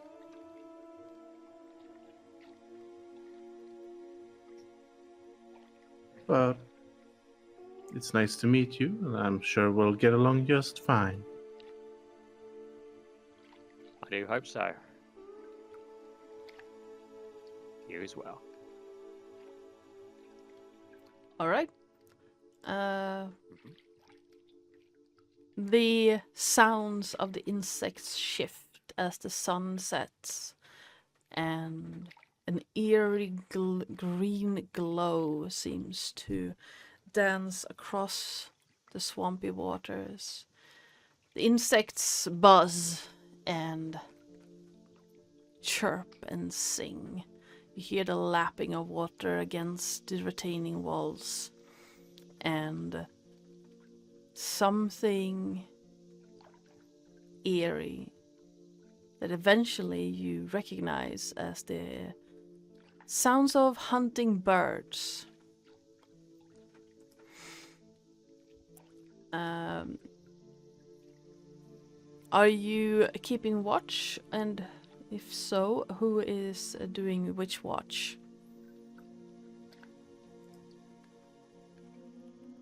Bastion will say he'll take the second watch, and there's no need for anybody to do a third watch. I can do the first watch then. I don't need to sleep, I just need to meditate, I guess you could say, but I'll still be aware. All right. Anyone in chat, could you please flip a coin for me? Exclamation point, flip coin, one word.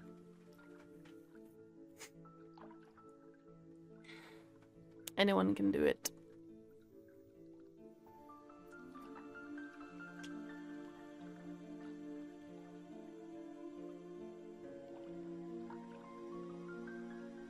Okay, heads. Valeriel.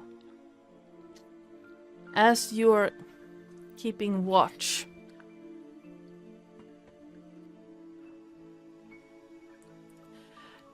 you see the stars move across the sky as the rain clouds seem to dissipate and eventually turn into grey wisps that shield very little from the light of the moon. It is a bit chilly in the air. First day of spring or midday of winter. But you are in southern parts of the world. And even though it is a bit chilly, the weather is... I wouldn't go as far as calling it comfortable. It's humid and full of biting insects after all. Towards the end of your watch, the green glow of swamp gas seems to intensify for a moment, and in front of your eyes, a spectacle of what could generously be described as a tableau of a great skirmish seems to play out in the mists in front of your eyes. Aberrations that seem to defy all logic are fighting against large, burly people dressed in skins and rags, magic exploding around them as the forces of nature are called to expel these creatures that don't belong in this area.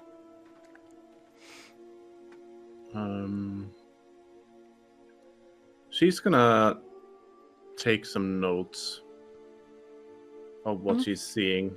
Okay. Just noting it down for potential songs. Yep. She's at least aware and keeping a close eye on it as well. Okay. As you go to wake Bastion for his watch, everything seems to cling to you.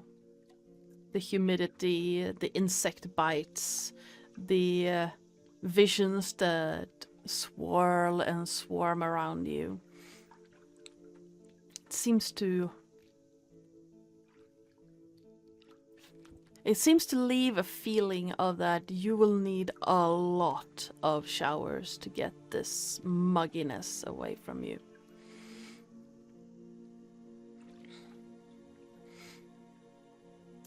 Bastion, Valeriel wakes you for your watch.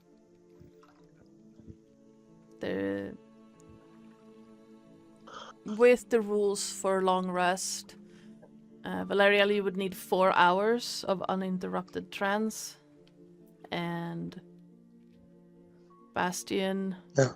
you would need... I'll probably wake up one of the twins then. Yeah.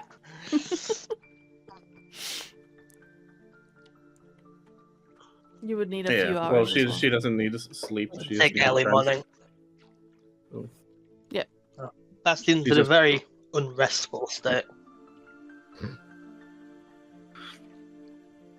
It's always like he's having... kind of looks like he's having a bad dream all the time. Whenever he's asleep. You okay, Bastion? She says as she's waking him. Lifts up his fist as if he's ready to punch something nearby.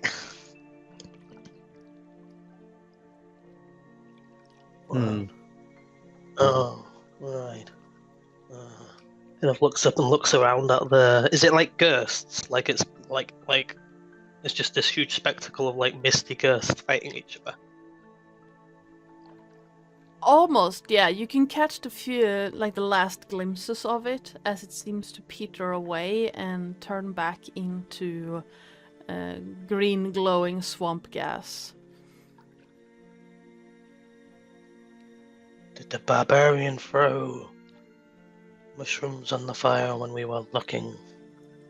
Or am I tripping? I'm used to seeing battles playing out in my head, but this is a little unusual. No, this is part of the swamp. Much like I told you earlier, it's probably ghosts or residual images from the battles that took place here.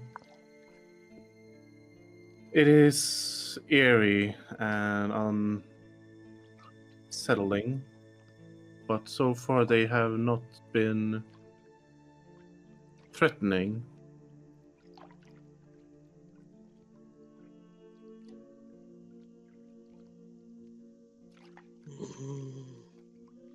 This place reminds me of me. I don't like it. And he gets up. He goes, "You can go to bed now. I don't sleep. I'll wake up one of them." I'll get some rest. Well, go do what you do. I will. Alright. Good night. Aside... Yep. Night. She goes into her chant and just sits down and meditates. Okay.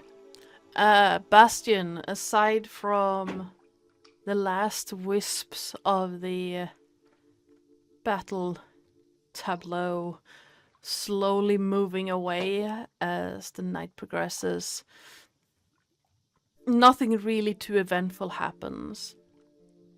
You're still a bit bothered by, like, they are actually physically bothering you, insects, and that clammy mugginess that seems to cling to everything.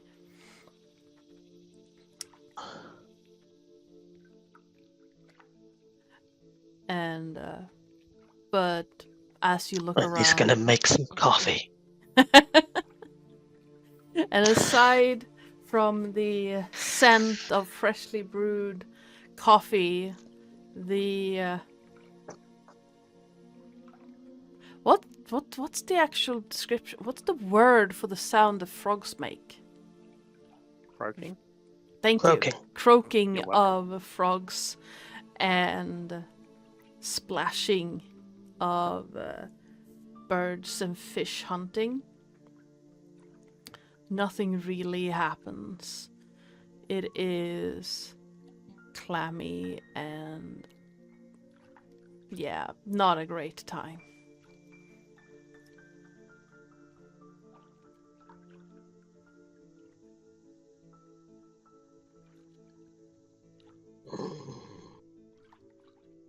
Yeah, he just sits there grumbling as he's drinking his coffee. And then he pours like a fresh pot for... He's gonna go with the barbarian, because the guy with the big axe, because he looks like he can take care of himself. No offense to the warlock. He hasn't seen him do anything, and he's kind of a lot skinnier than I've been away than the for a while, nature so- guy. So, yeah, I just like nudge him with my foot. Alright. Does the barbarian wake? Oh. Yes, the barbarian would wake purely because they don't dream, do they, Kalashtar? So No. he basically just bolts straight upright.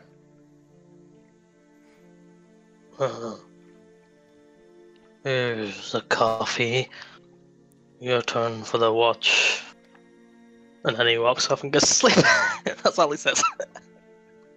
He just grunts at him before he goes to bed. Remus just grunts back and picks up the coffee and goes and stands up. Did you say you were sleeping in the tent, or were you sleeping outside of the tent? I'm sleeping against I'm just sleeping outside the tent, now like on a rock or something. Just puts his head down and he shoves the hat over his face. As you start to fall asleep, Remus will rather weirdly stand over you, watching you.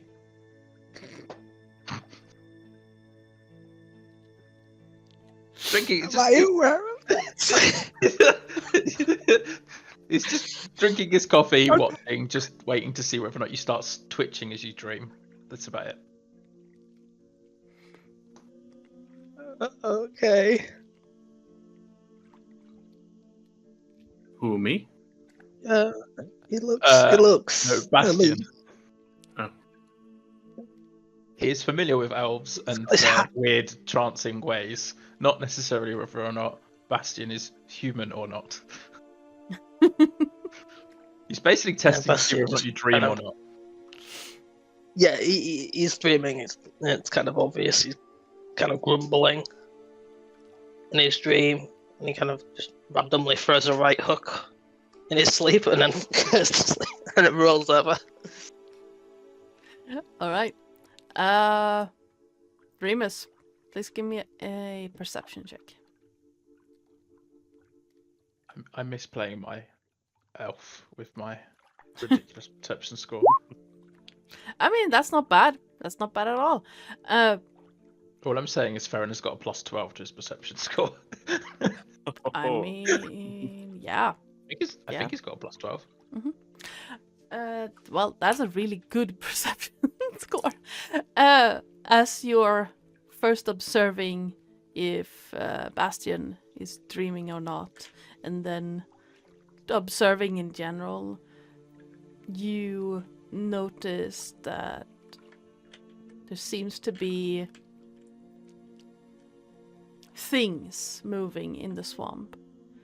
And it doesn't take too much figuring out, too much thought process really, to realize that a lot of those who died here are probably not at rest. But they're not hostile. They don't seem to even notice you. You're just another fixture of the swamp. Another thing to move around. As he sees kind of like the soldiers and stuff moving, the ghostly soldiers and stuff moving, he would basically almost like stand facing them all, almost like at attention, with his hands folded across his great axe, is almost like a in reverence to those that fall. Mm-hmm.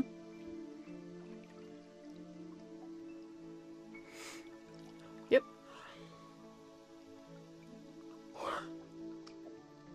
The Sorry, chain yawn. same. The music's not helping either. The sirens No. get me. It's literally like, I could do with a nap right now. I know it's supposed to be creepy, but I know, right? But no, I had to open my door again and let the cat in because the air in my office was getting so bad. It's like, what is oxygen? No,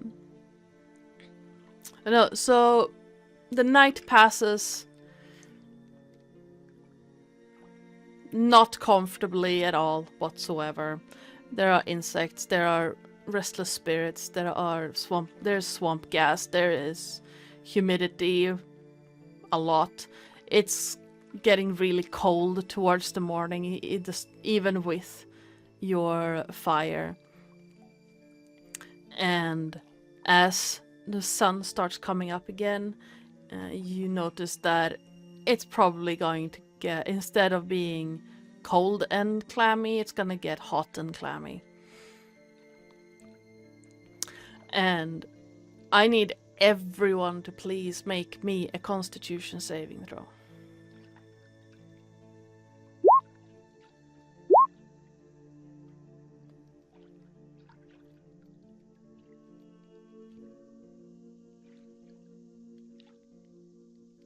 Dum, dum, dum, dum.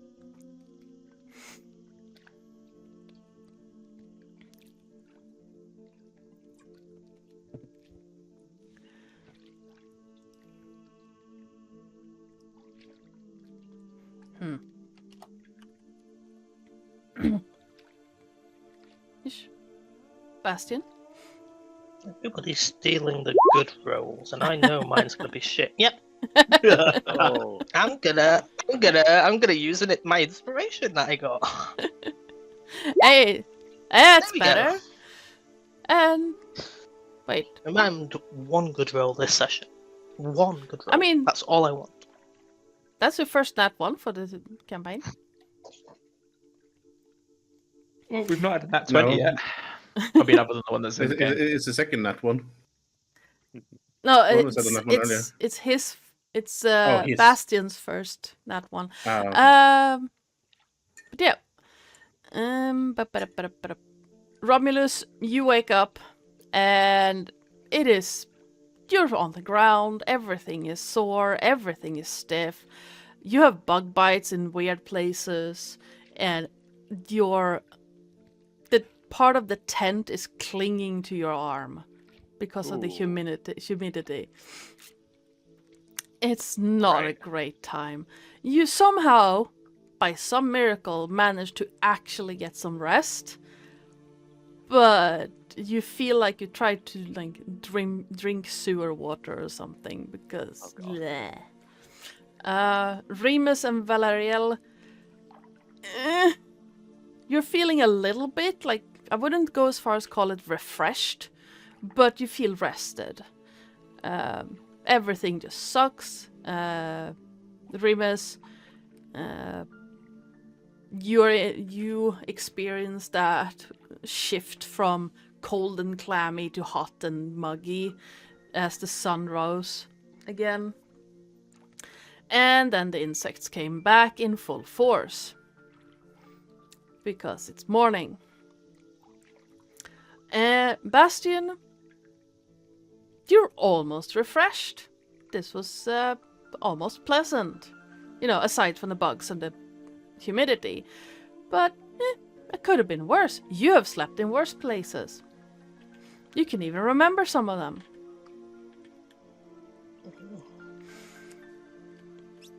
It was a bit weird there for a while, where it felt like it would be like when you went to rest that things would just be bad, but it turned out for the better.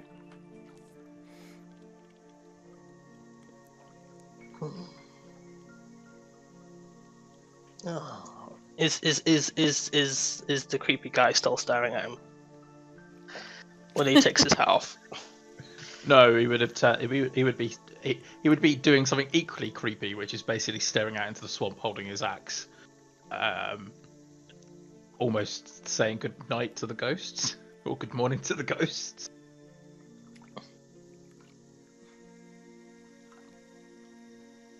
He just looks and goes, "Oh, he nods in approval. That's normal behaviour for him." And well, I like this guy. I slept pretty well last night, almost like there was a watchful gaze staring over me, casting me in shadow, but keeping me safe. It was weird.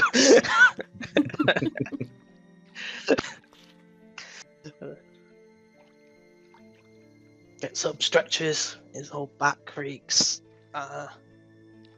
He goes into his briefcase and he takes out this like knee brace that he took off last night. Mhm. And he kind of attaches it back to his leg. He kind of fastens it and starts doing these like morning, almost like rehabilitation tactics with his knee and leg. Mhm. Where he's doing stretches with it. And he's made coffee, so that's breakfast done. Okay. Valeriel is putting on makeup, brushing her hair, taking her time, making herself look fabulous as always. Lights a cigarette and blow smoke around her to make insects vanish, and occasionally uses her prestidigitation to try to experiment with different smells that might be insect repellent. Okay. Give me a survival check. Survival. That's not good, but I'll take that roll. 17. Okay.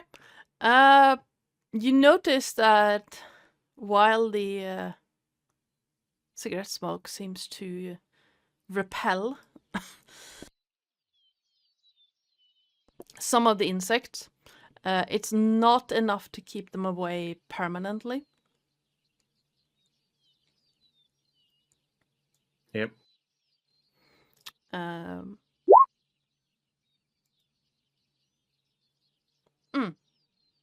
Peppermint. Yeah. So she would basically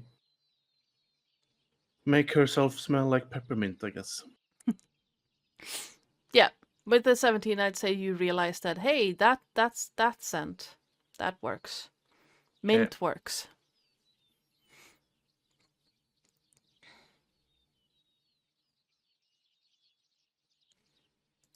Yeah, so everyone can just feel like this scent of peppermint coming from her. Every, like, few minutes or so.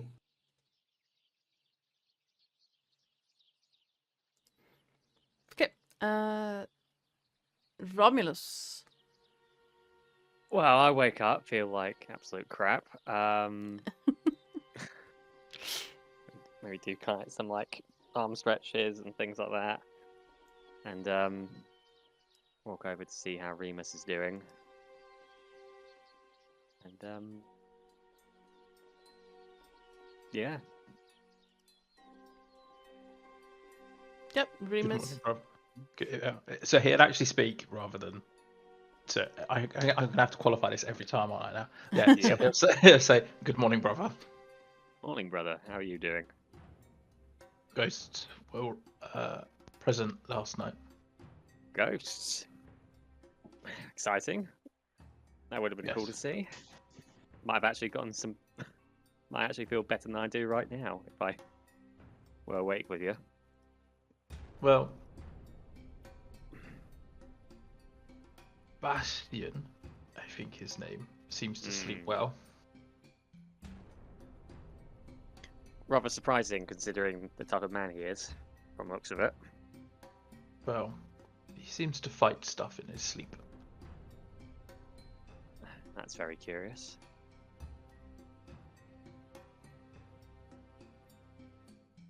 Very curious indeed. I really do wonder what his whole shebang is. I mean, yeah. We are an odd crowd. We are. It looks like he used to work in some form of maybe a detective law thing, maybe. Which interesting. Well, let's hope whatever knee problem he has doesn't slow him down. Sure. And what do you think of them? Chill, Sirenscape, Jesus. I Sorry. know. I want to turn it down. I can't hear that. Sorry, what did you say? No, I was trying to turn it down. It was like, I'm going to load for about 16 years now, so please hold. What do you think of our elfin friend over there? I will reserve judgment. Same.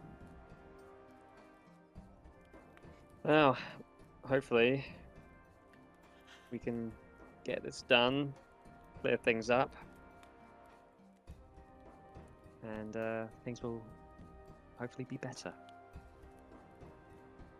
Better, as in back to before, or better, as in Something else. Something else, as in like down a better path. Hmm. I'd like to think.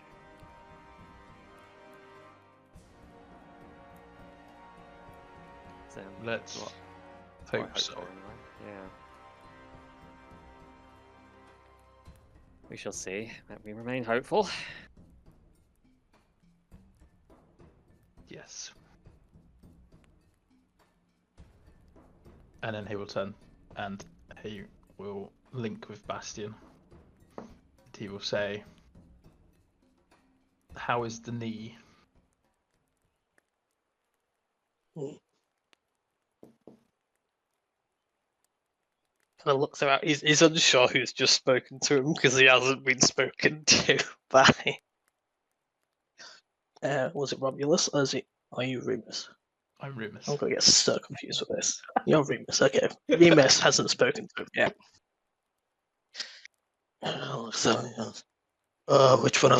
Which one of you two was that? Who's speaking into my head?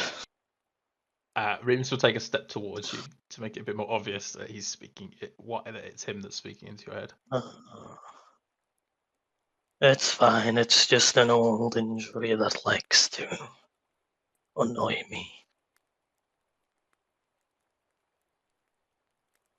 You know, The only foe I have yet to vanquish. is your knee. Why would you need to vanquish your knee? I can certainly help with that if required. He's almost thinking about it. Like, you have a sparrow leg on you. No. Then I should probably keep my knee attached until you find one to replace it. I mean, we could have found one before we started this journey.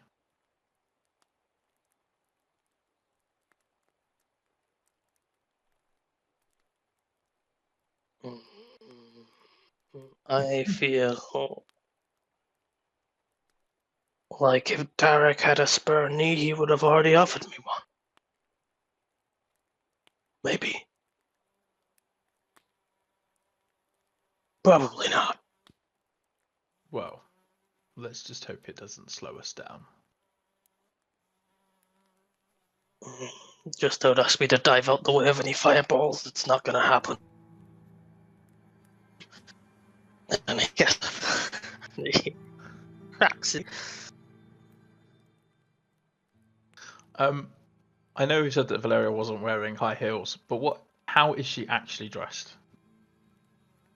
So, when you met her the day before, she did have this beautiful purple dress that were kind of sparkling and everything. However, afterwards, she changed her clothes, so they were a bit more travel friendly, but you can see that they are not travel clothes per se. It's more like a costume, so you can still see that it's entertaining themed,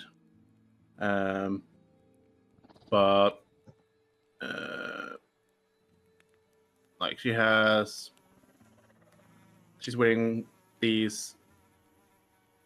It's like a slightly heeled boots, and she has like a skirt going down to just above her knees, and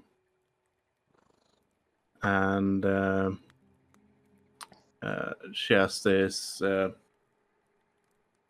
relatively elegant top, no arms.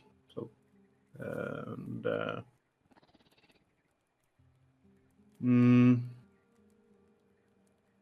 yeah, I guess that would be about it, really. Okay, so after finishing the conversation with Bastion, he would just turn and look at you, and he'll look at you, look you up and down, And he will then connect with your mind and say, "Are you sure you're dressed appropriately for this?" Well, I wasn't told details of us traveling through a swamp before I arrived, so I couldn't really get appropriate clothes for traveling in this environment, and this is the best I could do. Hopefully, if we find a town or city further on, we can get something more travel friendly.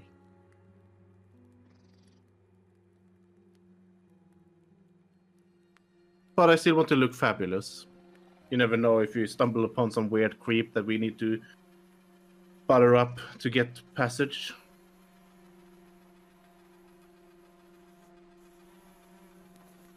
That's what All my- men have needs.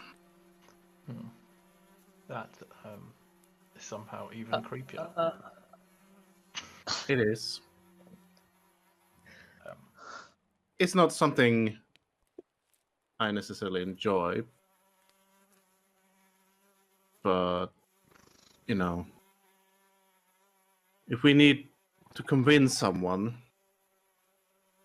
it helps looking pretty.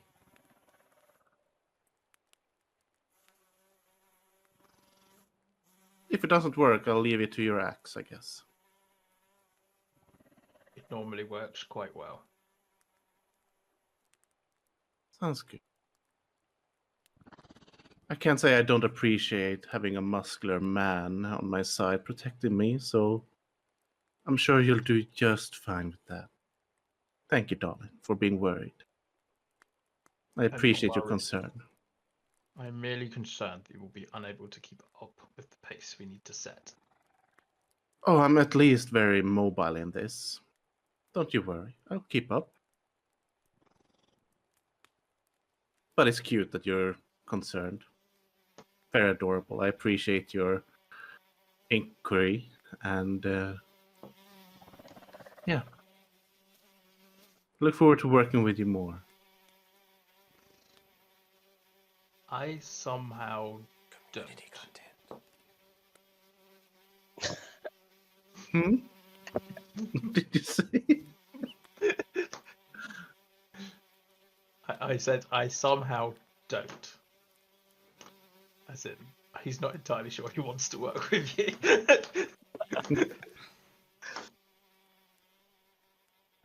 Don't worry. I will not drag you down.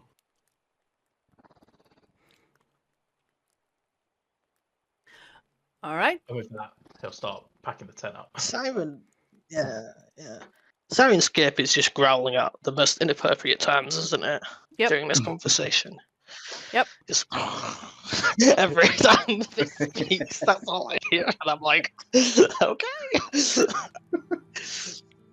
Yeah, I'm just pretending that's wayward ghosts just doing ghost stuff. It's when I make the insect noise, I honestly think there's a fly in here with me. Mhm.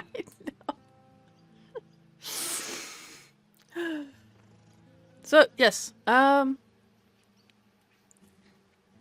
you pack up your stuff, have a decent enough breakfast, and setting out again. You still have those wooden planks that seem to lead further, though they seem to be further and further apart, as if someone is sort of giving up on getting you closer. It takes roughly, let's say, 4 hours, and then out of the ever-present mists that seem to cling onto everything, a ruin pops out between the trees. And it is clearly battered and very abandoned.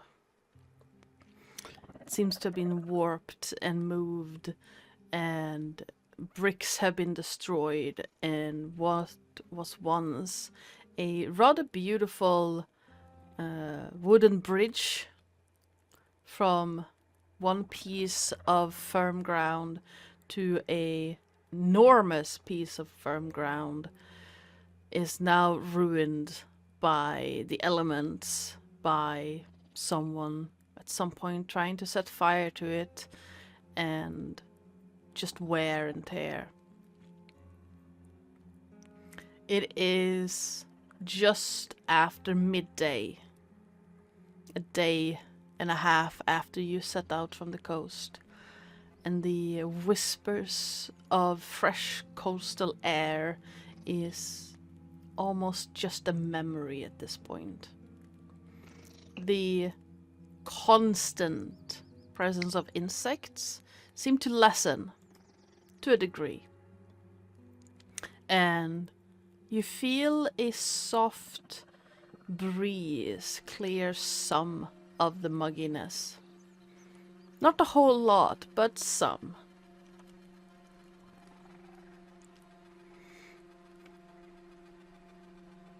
Well, this looks like a lovely home.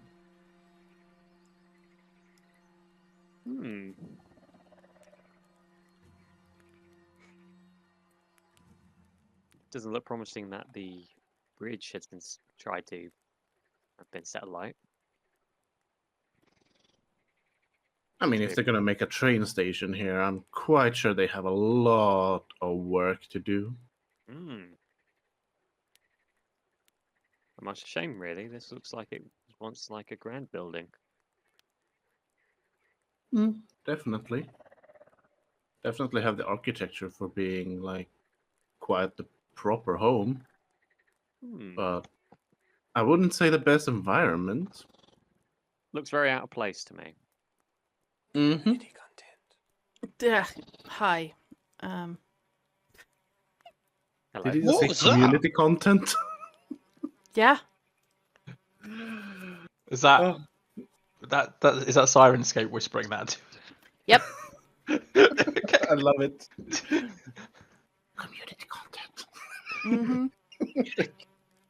I had that earlier.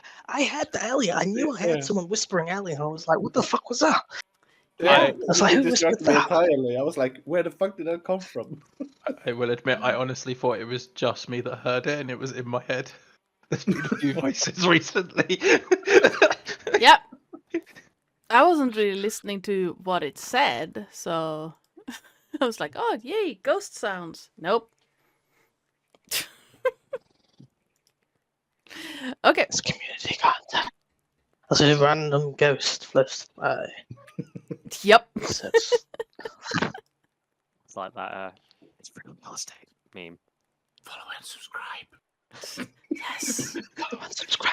Please do. Hit that bell. If you like, Oh, if only one of us. subscribe for recent updates. Just do it. Do it. Only one of us was with an SMR. What do you mean? Couldn't even hear that. I know. My microphone is like, nope, you can't pick that up. Go away. Okay. Fucking growling. Yeah. I mean, I could do an ASMR stream, but I would have to fix the gain on this one. So, yes. Keep in the middle of a swamp.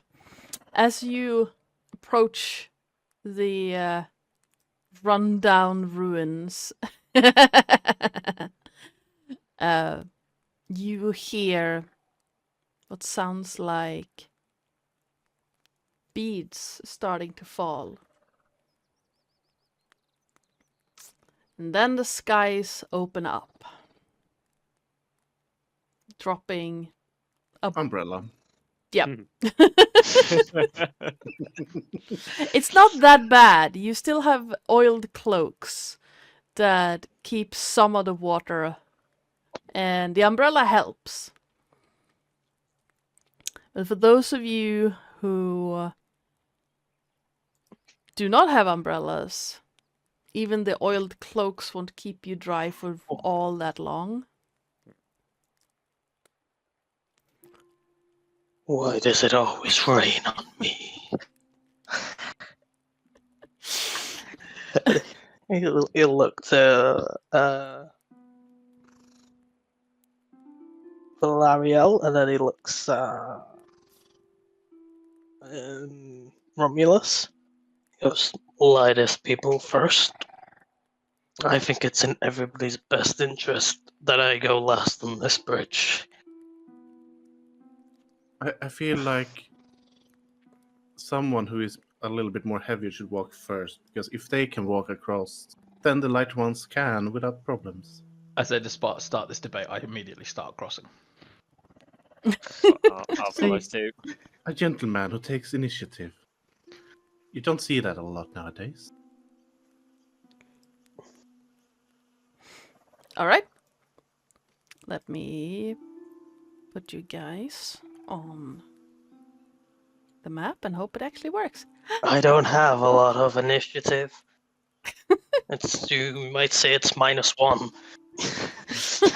It's in the negatives.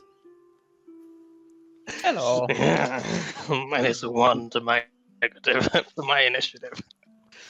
Okay, so as you cross the bridge, it creaks and groans under you, Remus. And at one point, it feels like the boards are about to snap. The water seems to almost reach up towards each step you take.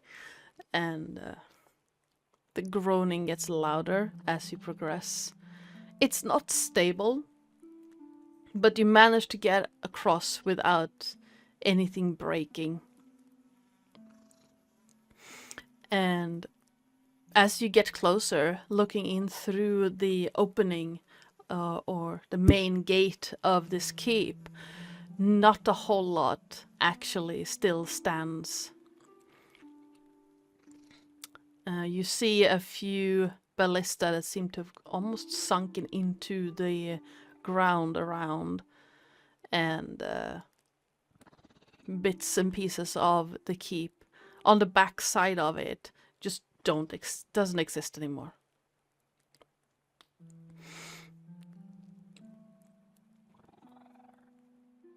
Next one, who? I'll Yeah, Bastion's just gonna be like, I see dry land. And he's gonna go straight towards the Okay. As you go straight across, well, you haven't crossed the bridge yet. This is after you have crossed the bridge, so. I don't see anything. Alright, okay. Why? Okay. As you walk across the bridge, Bastion, you it seems to groan a little bit under you.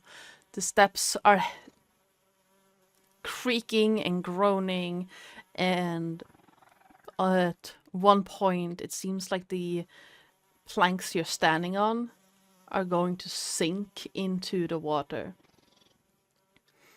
It's a bit unsteady, but not too bad. You can easily see a way past, even though the boards, or what remains of them, seems to protest having been stepped on after so many years of not being used at all.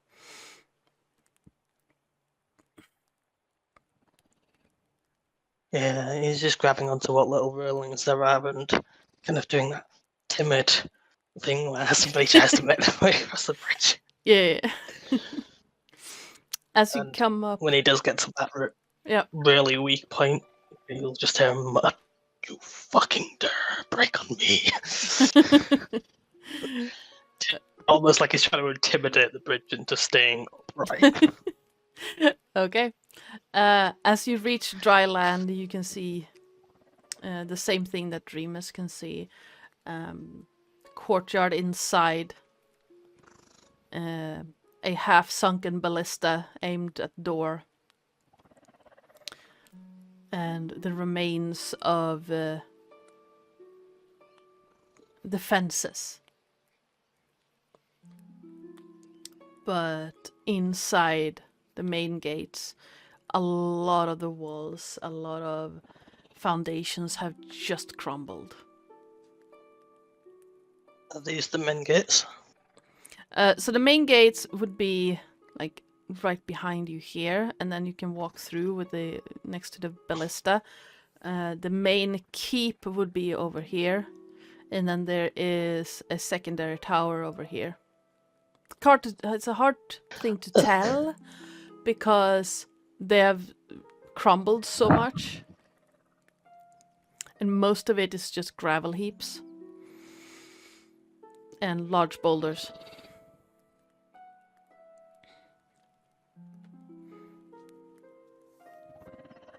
Would I know if there was always a swamp here?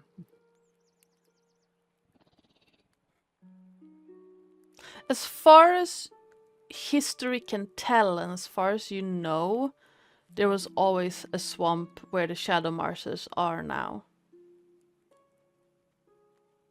So would I know why they would have made this place here in the middle of a swamp? Please give me a history check. No. No. It makes no sense. Why would they cart so many big rocks into a swamp to build a keep? Now we just need Remus to make a nat one, and we have all done a nat one. I should probably try and find a way to get that out now before we hit combat, right? Yep.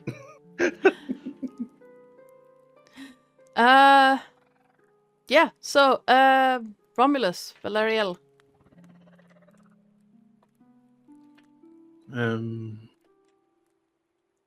Seeing as they managed to get over, I guess I'll walk over as well. Okay.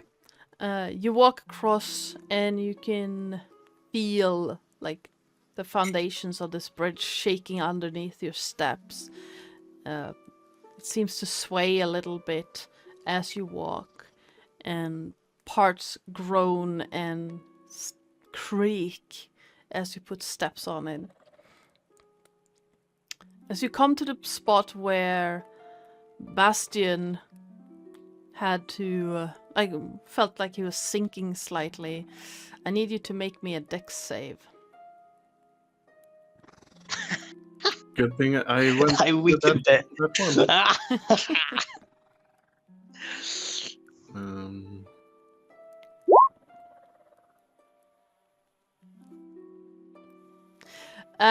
Trying to keep walking, holding your umbrella, trying to start sinking a bit. You start sliding a little bit on the stair, or not the stairs, the bridge.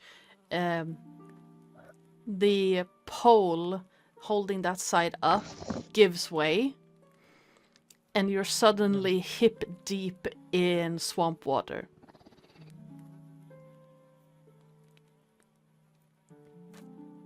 You said something about you supposed to walk last, didn't you? Yeah.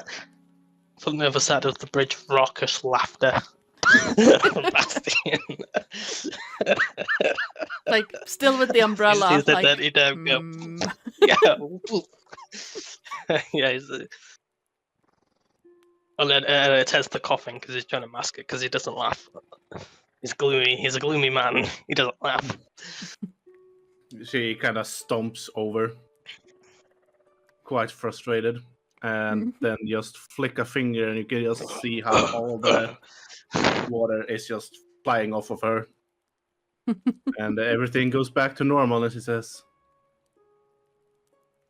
"Joke's on you. I can at least keep myself dry, even if I fall in."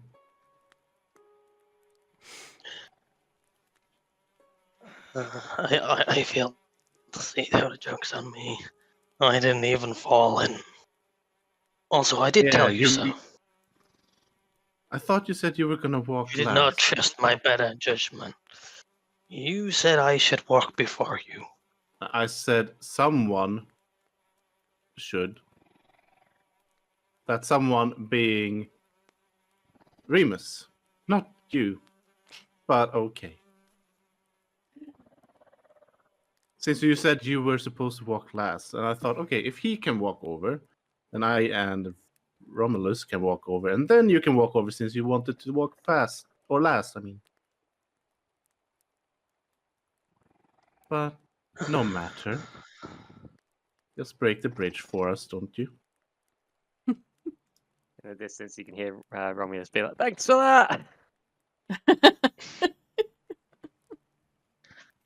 Speaking of, Romulus. Yes. Can I have a quick look around just to see if there's any other way across rather than just this bridge? Just out of curiosity. As you look around, you can see across a little bit the large solid ground the keep has been built on.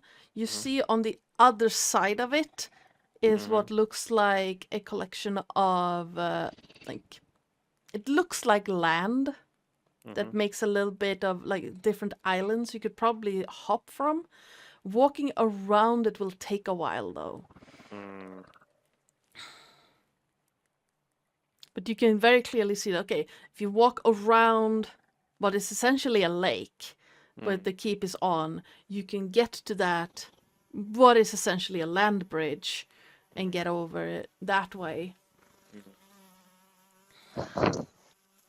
But from what you can see, even if you fall in, it's only waist or hip high.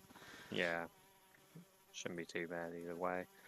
Okay, I'll try my chances with this what's left of this bridge then. Okay.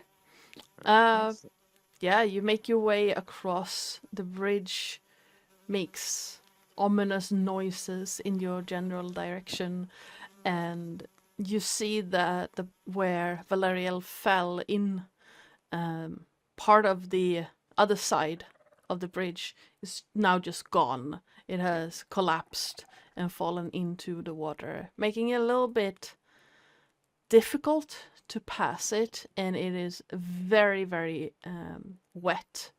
Now the rotting planks have gone even more damp. And as you pass, I will need you to make me a dexterity save. It is extremely close. The rotten, mossy planks are so slippery. But you manage to stay on them, even though your already sore body is feeling it, trying to balance on these slippery planks. You just about managed to get across the bridge. Thank God for that. And yeah, you see this rundown, former, probably rather nice-looking keep.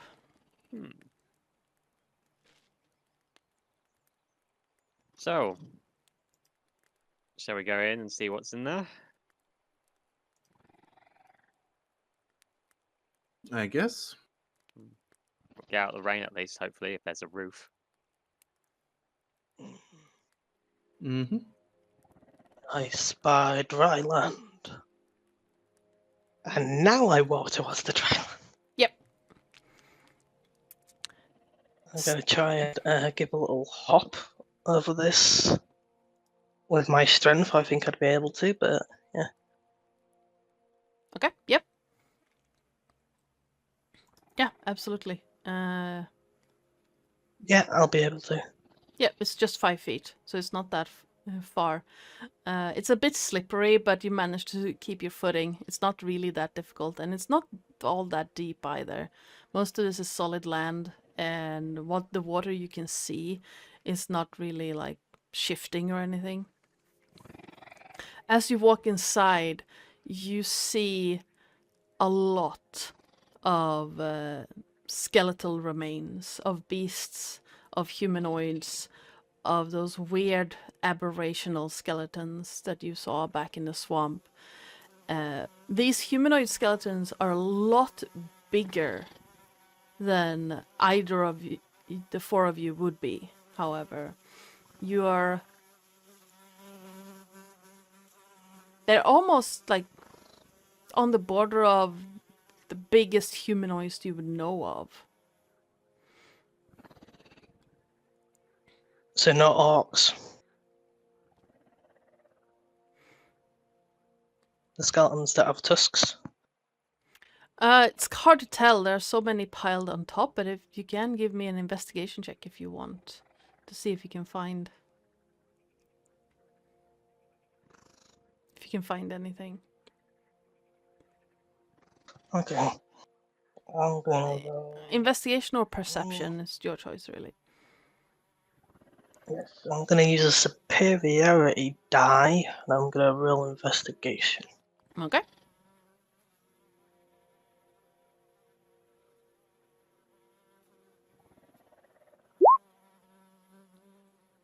"27, yes! You do find several orc tusks in a large pile of bones. You also realize that these bones are ancient. They have started to take on a greenish yellow hue that indicates that they are really old. And somehow, some of the clothing in this pile of discarded bones have been preserved by, like, you dig through and find cloth in what is essentially bog, like hand-deep bog, which has preserved the clothing. And with a 27 investigation, I'm also going to say that as you go through this pile, something moves in it. But it doesn't shift the bones at all. From the bones, an incorporeal shade moves, floats up, and you see what looks like the remains of a gigantic orc warrior.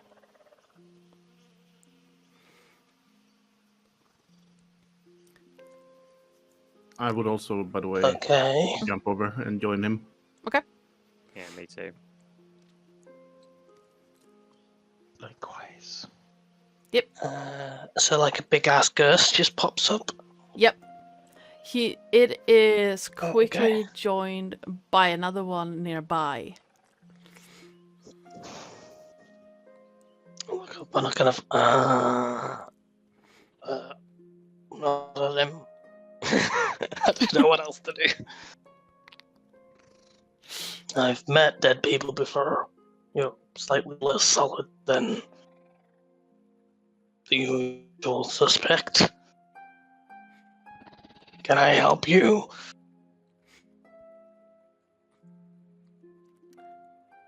As you say that with a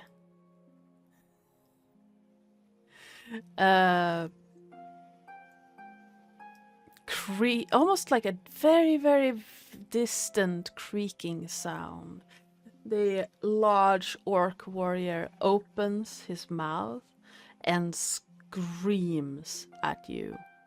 You can barely hear it, but something is just shimmering through the air.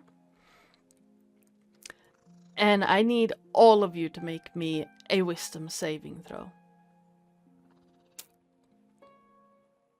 And you can hear Oh joy. you can hear that screaming sound echo across the empty courtyard, across to the second building, and then you hear a reply, a similar scream in the distance. Okay, well, Imagine if this was a banshee, we'd all be dead now.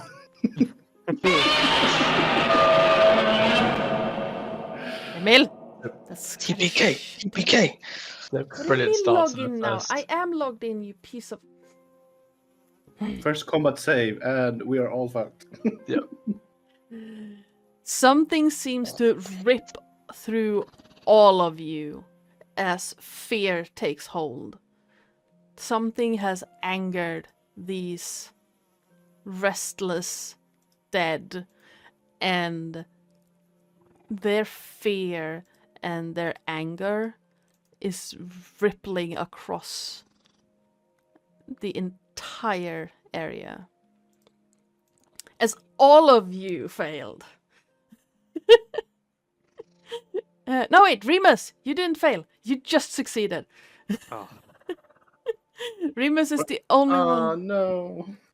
With the just 13, you just succeeded in not getting frightened by the ghost screaming.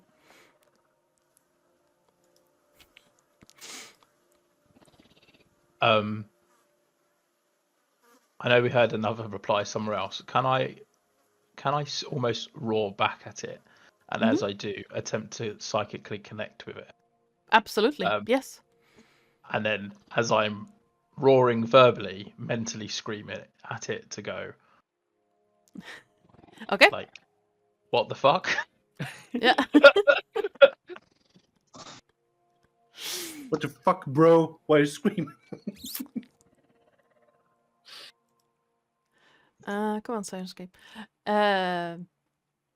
You hear a collection of sounds in your mind that seems to all come together into one of these entities.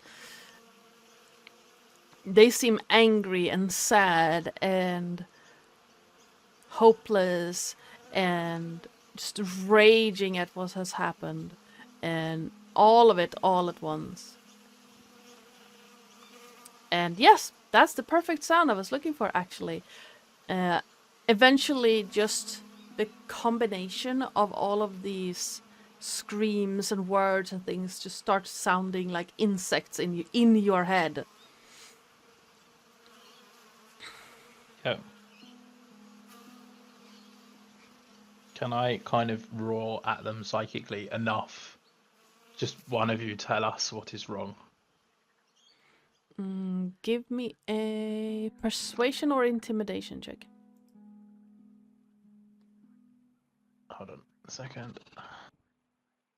I'll probably go with that. Intimidation 10. In reply, you hear a amalgamation of "They beat us, they killed us, they burned us, they sunk us, they crushed us. You're here to kill us again." No. Then Will I? join us. What is it with death? Always wanting people to join it. It's lonely. I mean, this is him psychically saying it to Yeah. to the voices. Dead. We're not dead. We fight. We live. We break them, but bring them back to where they came from. Break who? The monsters, the Delkir, the abominations. The Delkir, from what one of my companions was saying earlier on, was a very long time ago.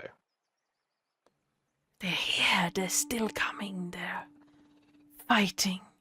We're fighting. You will join the fight.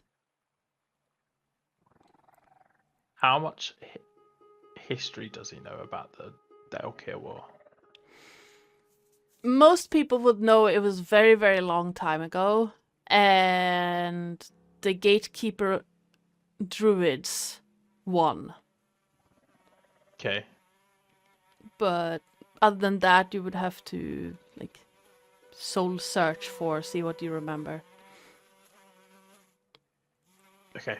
So what he wants to try and remember is like how it was won, so that he can try to describe it. Okay. Give me a history check.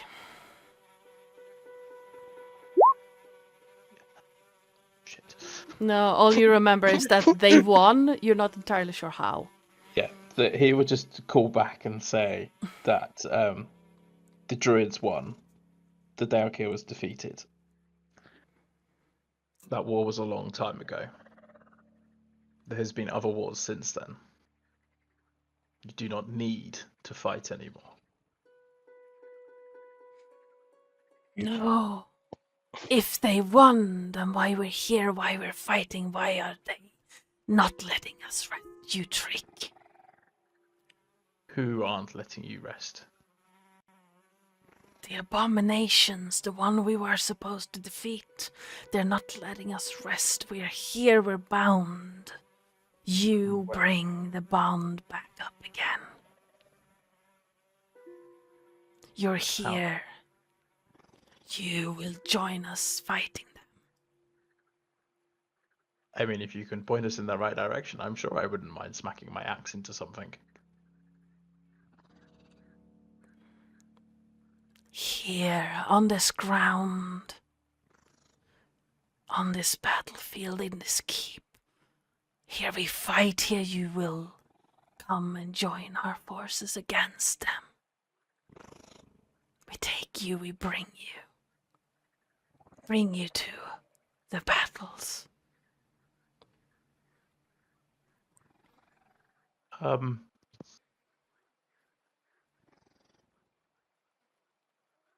moment. Please hold. Please hold. Let me sight. That means he's gonna have to talk.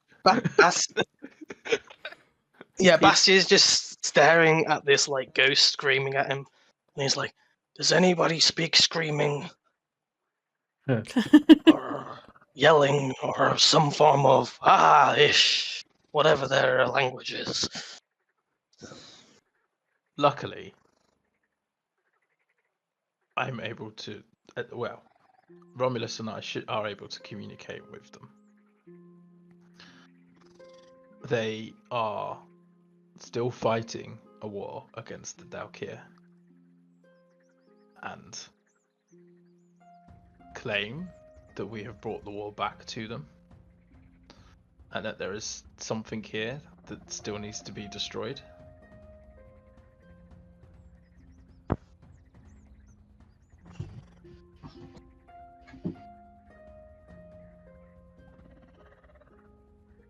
You're muted.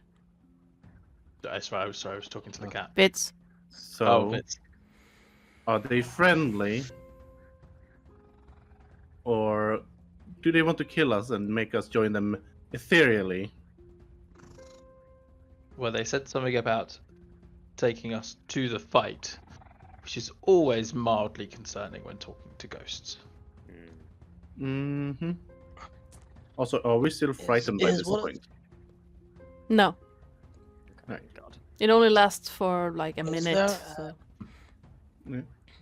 Is there Daelkyr here? Is that even possible? Do they want us to kill it? I've asked where we need to go to help them kill this thing, and they have not been particularly specific. Do they know? Do you know if they actually speak common, or are they just screaming? By all means, attempt to talk to them. Excuse me, sir. Mr. Ghost. Do you speak common? It looks at you for a moment. And this. For a for a short, brief moment, the screaming stops.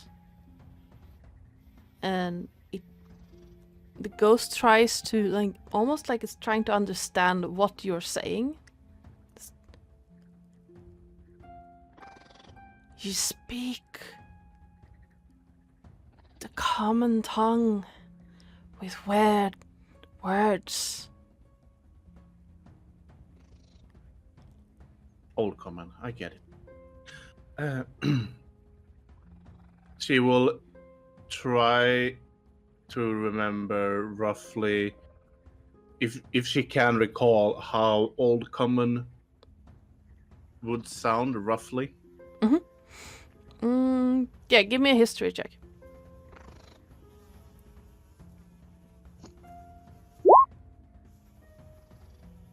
I don't really want to speak Shakespearean to them. Does thou know whereof the Delkith are? You have a rough understanding of sort of what it would sound like from old stories and music that you have heard. No one would know how like common people spoke, but you have a rough understanding.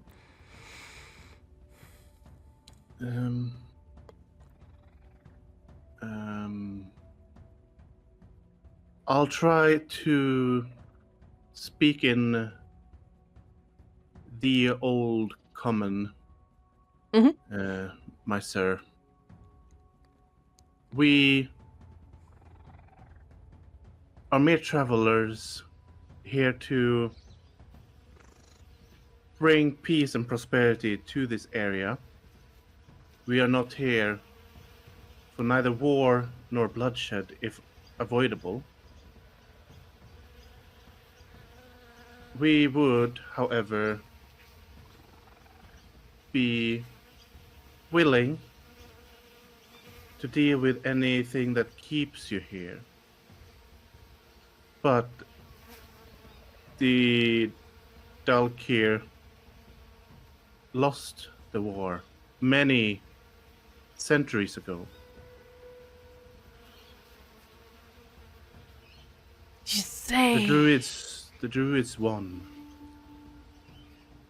You say you want help. You say that you would free, that you would help. But you say that you bring not bloodshed or war. You say that they won, that we won, but yet the ground is corrupted. Do you know of any source of corruption? Do you know where the heart of this corruption is? The ground, the portals, the stones, the dead that lie littered among our own. I show you. We bring you. We take you to them. Could you do that without killing me?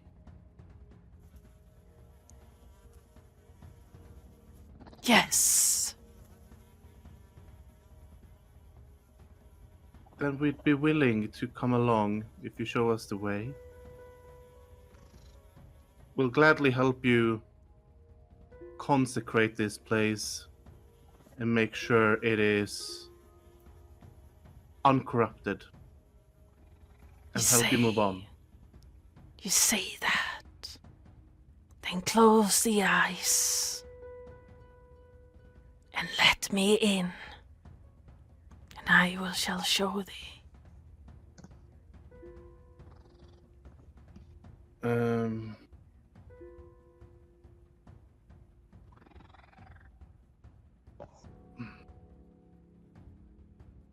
Would I know if there has been moments where possession could be benign and not malignant, so to speak? Give me a history or arcana check. I'm gonna warn you, it's a high DC.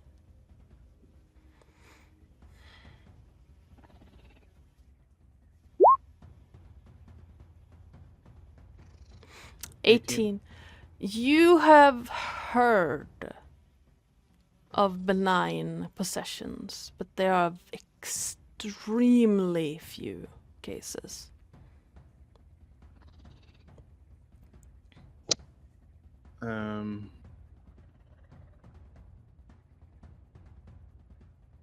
Does this guy seem like he's lying? Does it seem like he wants to possess her Give me an insight check. nastily? Okay. Anyone who wants Could I can do that. Yeah, I was about to say I want to do that as well. I do one as well. Ooh. Aha. 18. He seems sincere that he wants to show you what's going on. Oops. That's just a 10. Okay. Bastian, he looks very sincere for a ghost. Like, he wants to show you what's going on. For Valeriel, yeah, he looks sincere. He wants to show you exactly what's going on. He's a little bit, like, edgy, like, on edge for a ghost. It's a little bit hard to pinpoint exactly where he is at, because it seems like he has several different entities like moving in and out, as if he's a amalgamation of different ghosts. But they seem sincere when they're saying that they just want to show you. Romulus, with a 20, you can tell that even though this ghost is sincere and really just want to show you what's happening, if something happens, he will attack. Like, instantly. We've got to be, Um, I think we've got to be very, very careful here. yes. He seems sincere, but like he's on a hair trigger. I think so too. Alright. She takes a deep breath and says, I will allow this possession on one condition. If I tell you to get out, you get out. You're not allowed to attack. You're not allowed to hurt me. I need your word on your soul and your oath of any kind that I will be safe during this possession. I swear, I shall not attack thee or thy friends while I see through your eyes.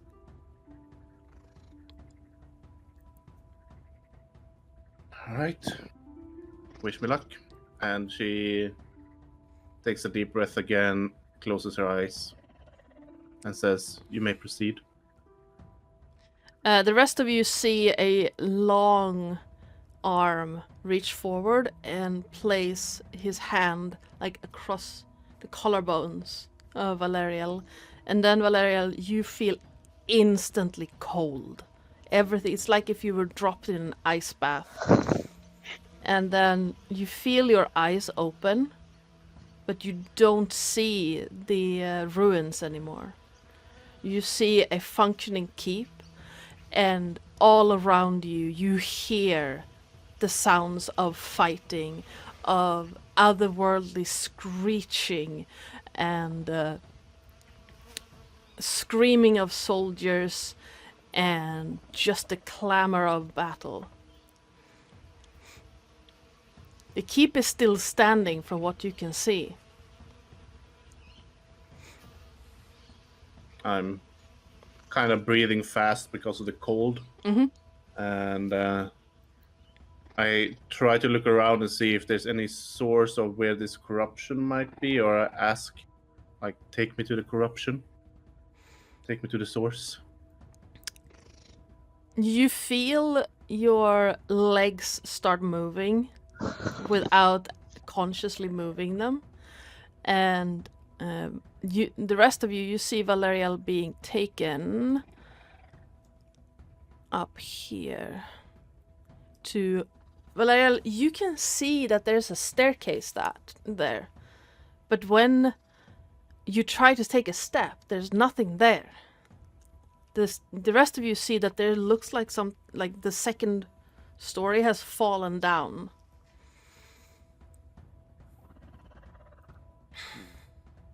And you can feel frustration building as your foot seems to go through whatever you're trying to walk up.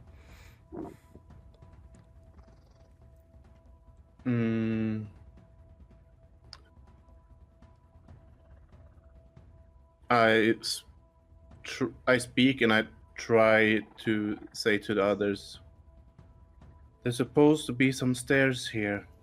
Can you help me up if there's anything to get up to? I don't see anything at all except the past. Sorry, did you say the second floor had fallen? It looks as though it's fallen down. Yeah. And okay. So no stairs there. There's no stairs. There is what looks like the remains of a wall, but the entire second floor is just down on the ground, or the remains of it. It's been picked clean over centuries. So the only thing that's really... Does it look like there could have been a entrance to the second tower? Like if you went upstairs, there could have been like a bridge to the other tower? Yes. There is like a bridge higher. Well, the foundations of a bridge on either side.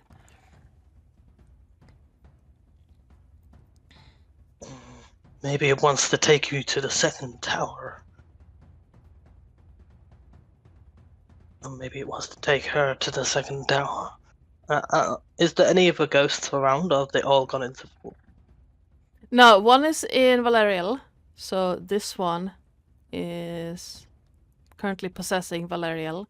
There are 2 more in this building that you can see. And there you can hear the sounds of several more on the outside.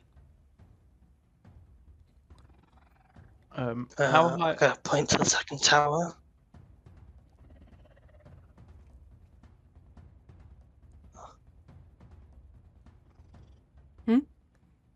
Go on, Jason. I point towards the second tower and I'm like, do you want us to go to the tower? Just nod. You get a shake on the head. How high do we think the second story is?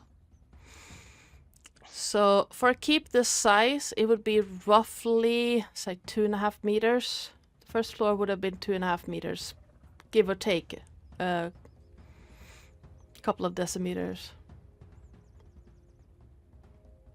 Okay, I will walk up behind Valerial and basically lift her up so that she's stood on my shoulders. Okay.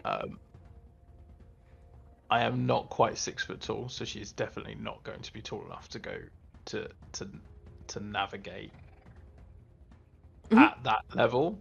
But I'm kind of hoping that it can almost be like I pull her, like I walk her through, and it's weirdly like she's waist high or something like that on the second floor. Yeah. Okay. Valerial, as you're hoisted up, you feel this tugging surge as the coldness vanishes for a moment and then comes back. And then you see all around you what looks like an absolutely destroyed room. Something in the center exploded out and took most of it with it. And you can see what looks like 3 orcs dressed in skins and like you would have seen You have seen gatekeeper druids before, but these look like the early versions of it. One of them has what looks like a small dragon skull on its head. And you Yeah. realize it's made out of wood. And they are kneeling in front of what looks like a large stone with a seal on top of it. And you can hear the chanting just reverberating through your bones.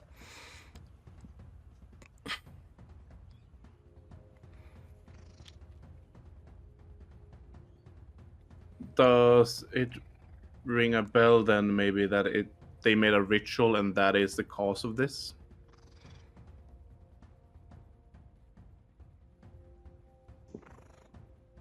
I'd say it, from the feeling you get, is that they are sealing it. They are closing it off. Whatever caused this, Is they this- are closing it off. Like, is it the ritual where they It's close off. off the Dalkir? Or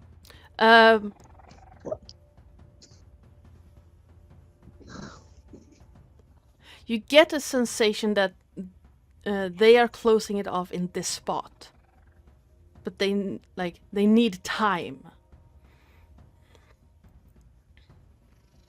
and I mean, obviously they won, so, but the ghost doesn't know that.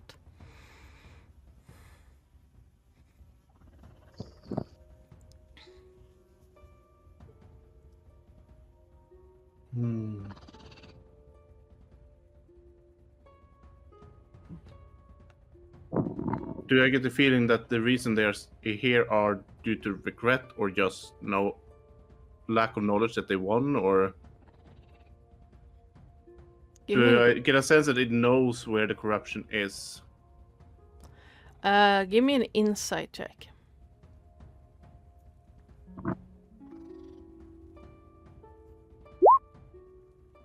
$18. It doesn't know they won. For whatever reason, all these different voices that make up this one ghost doesn't know they won. I'm just gonna caress my own cheek. And I'm gonna try and focus on the books I read about this. Mhm. And I'm gonna say,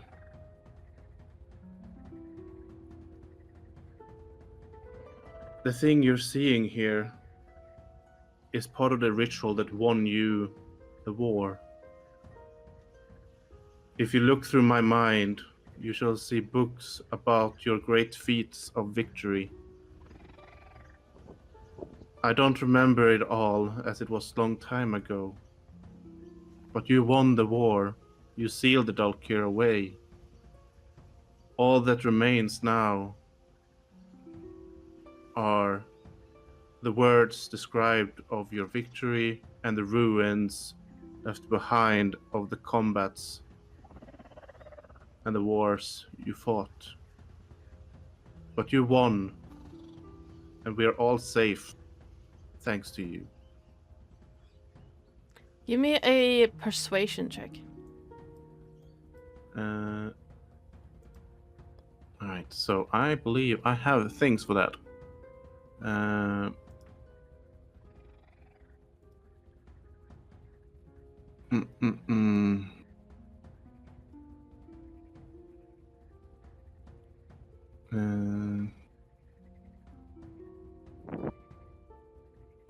Right. Persuasion check.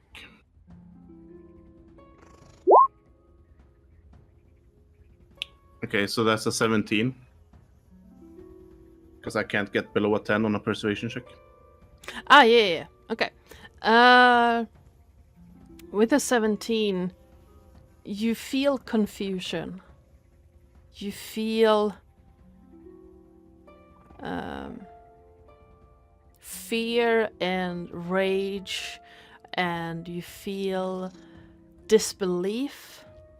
And then you're just thrown back into your own body Yeah. as the ghost leaves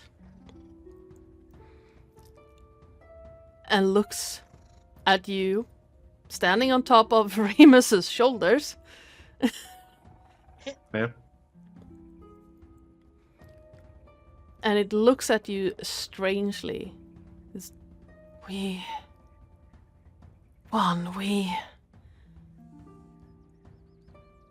defeated. We don't need. We don't fight. We don't. I give him a hug.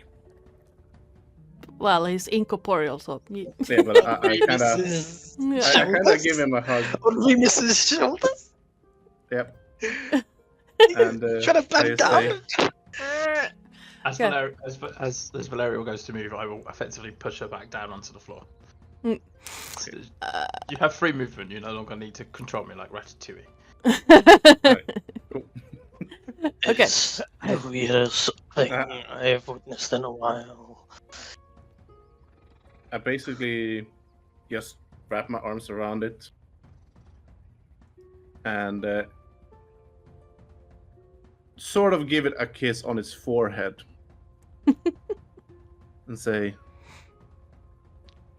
"You're a brave warrior and you fought well. You have won. It is time for you to go and rest now.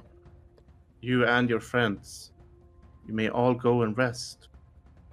This war is over, and your deeds will be remembered for always."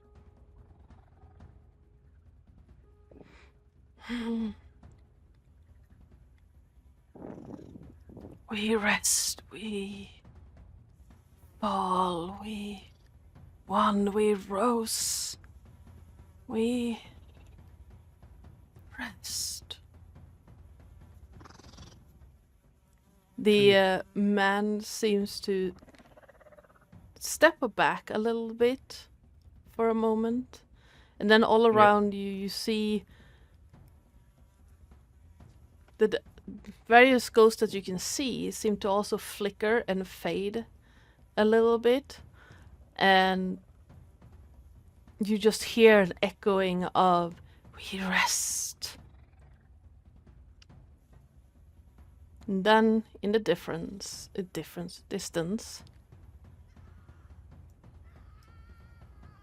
you hear Screams. laughter and screams. And you hear a voice just, "No! You took my toys from me." And that is where we're gonna leave this session.